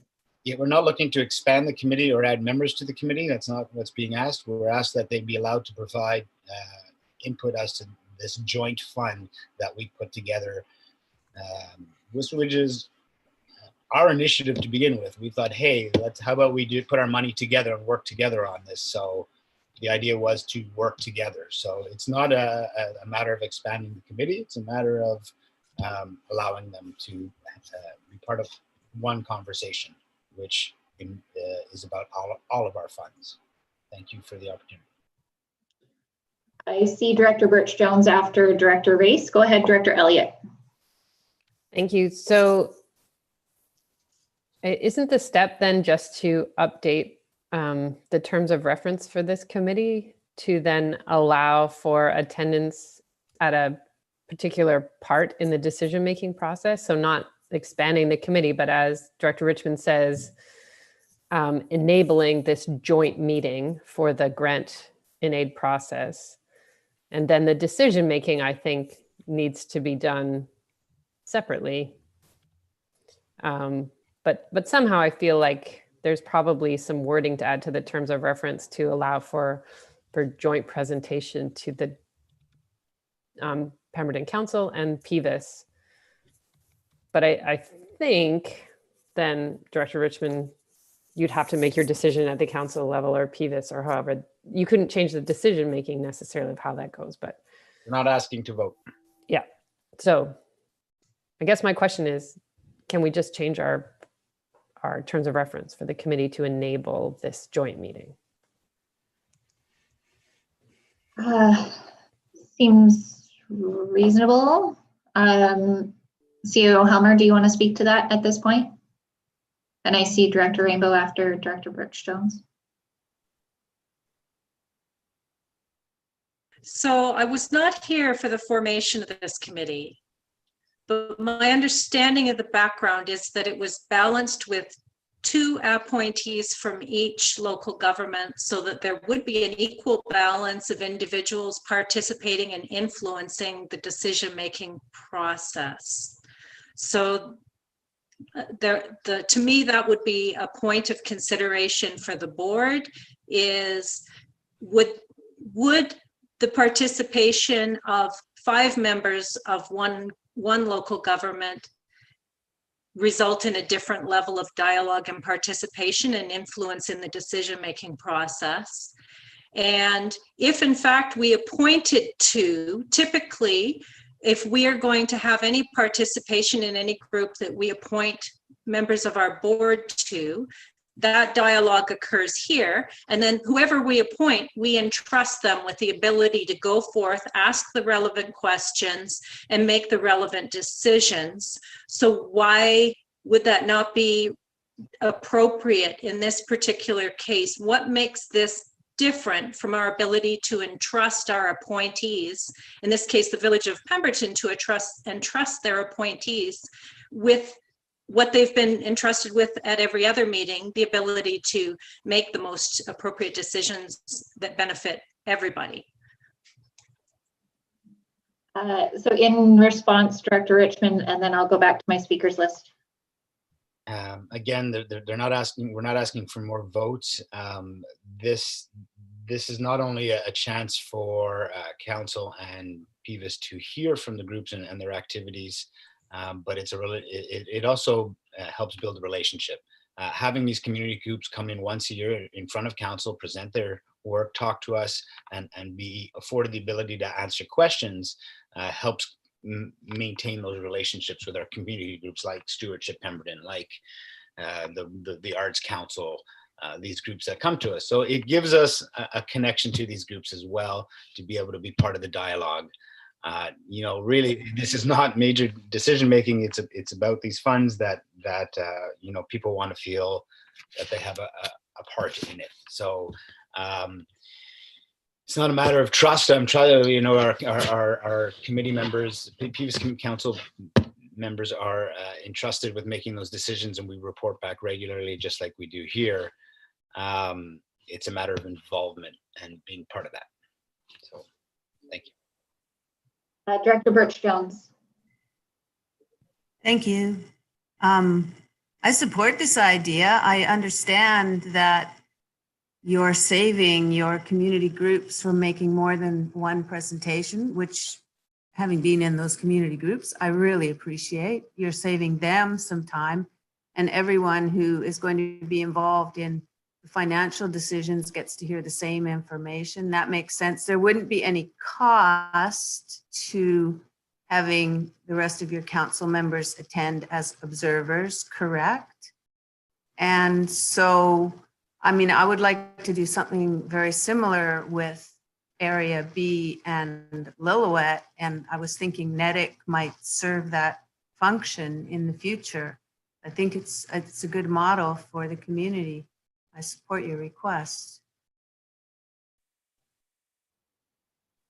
Okay, I have Director Race, and then Director Rainbow, and then Director Weeb. Go ahead, Director Race. Thank you. So this happens once a year, I take it. This is the intake for these particular funding opportunities. It seems quite simple to me that for that one meeting a year, 3 additional people, in other words, the rest of the Pemberton Council, are invited to this meeting as ex officio. They can't vote. They could ask questions. They can observe, of course. And whether or not you allow them to comment, I would say no. I agree with Director Elliott. Let them be there, see the presentations, ask questions, and then go away and vote separately with the Pemberton Council. I think the underlying thing here is a convenience to the public. We don't want the public having to go twice for the same program to 2 different bodies. If it was 2 totally different granting streams, that'd be different. But if it's essentially the same granting stream, we should be able to figure out a way to have one presentation and one application through it. But I agree with it throwing off the balance of decision-making in PEVAS. I mean, I don't think there's any debate about that, but I don't think this would if they were just there as spectators or ex officio members for that one meeting a year. Thank you, Chair. Thank you. Director Rainbow.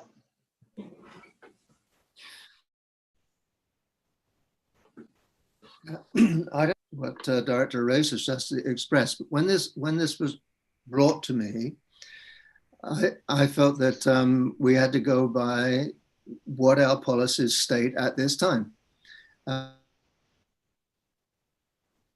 This is not, I think it was a request that the chair of the board could rule on by himself, but if we want to make some sort of a change, even if it's just as Director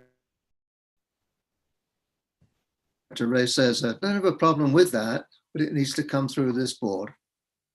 So if that, there needs to be a motion, a resolution here to authorize that kind of a change. Because with our committees, if we just allow or ask the chair to rule on this without it ever coming to the board, then as Director Birch-Jones just said, she's thinking of doing something with NEDIC, and then somebody else thinks of something. And then that whole list of appointments we just went through maybe gets thrown out of whack because people decide, well, we're just going to add this person to the committee, or we'll just invite this person in here because it's convenient. So if we're going to make a change to a board committee, it has to come through here.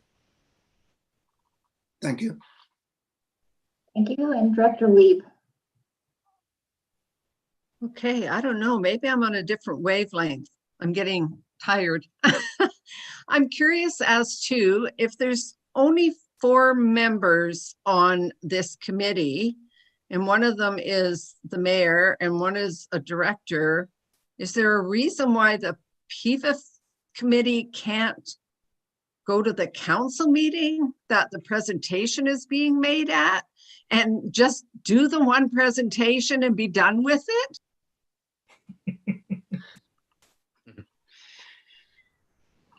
I could help answer that a little bit anyway. That was one of the things that we proposed. That's the way it used to be. And we used to invite, Director Mack used to be in the audience when we would have those presentations quite often, and was always given the opportunity to comment if he felt the desire to do so. So that's the way we used to do it. And then when we made it, and again, the funding was different then. Director Mack was going to amenity funds. We were going to our grant and aids fund. Now that we've joined it as one fund, we've put it under the operation of PVIS. So it now falls under SLRD. And so it goes to the PVIS meeting. So when we said, well, we could just do what we did in the past, the answer was no, well, no, because it's now a function of the SLRD. So sure, no problem. Let's do it as the SLRD. Then let's just reverse things and do what we used to do, like when Director Mack used to sit in our audience and participate. And so it really didn't seem that complicated. And I recognize that we have to have rules governing our committees. I think many of our committees currently at different times invite people to speak at their meetings. And there's very few committees that I sit on that were so formal that if there's somebody in the audience that can lend something to the conversation, that we don't invite them in. But that's how we got here, Barb. Director Clark. Thank you. I just wanted to add to that the recommendation that PVIS makes at that meeting is a recommendation to the board. So it does have to go forward to the board. So I think we had talked about that scenario with having the councillors attend the meeting and then delaying the decision making for the month until the Pemberton Council could have their discussion, and then reconvening at the next meeting and having the decisions made.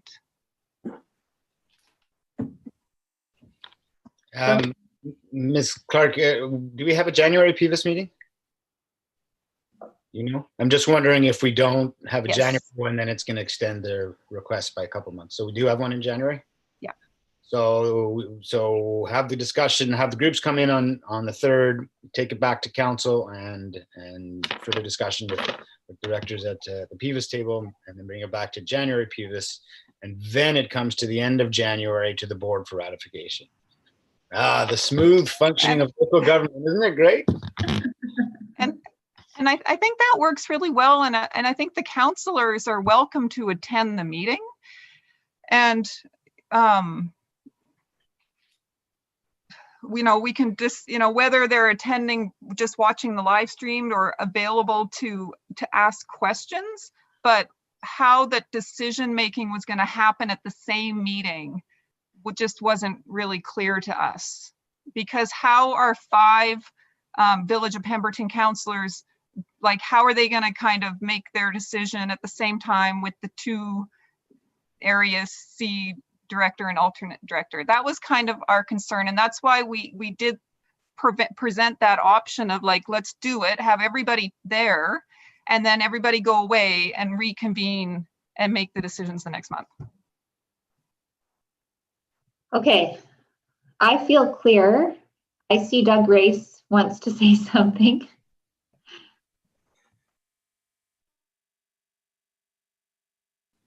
If it would help, I was going to move that for the presentation for granting, that the balance of the Pemberton Council be invited to the PVIS meeting in an ex officio capacity with the ability to observe and ask questions, period. That is a great motion. I see Director Birch Jones is seconding it. Any further discussion? Is there anyone opposed to this motion? Motion carries. I like it. Thank you all.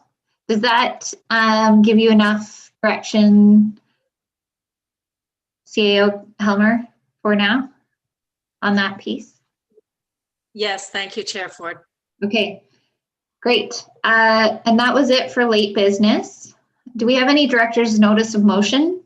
Oh, Director Race. Well, and I think Director Richmond should report to the board in February and tell us all how this went. Great idea. We're looking for a report in writing. Excellent. With pictures. Okay. Thank you. Any director's notice of motion? Seeing none, we will call this meeting recessed until tomorrow for the committee of the whole. Thank you all. I appreciate your day, and we'll see you tomorrow.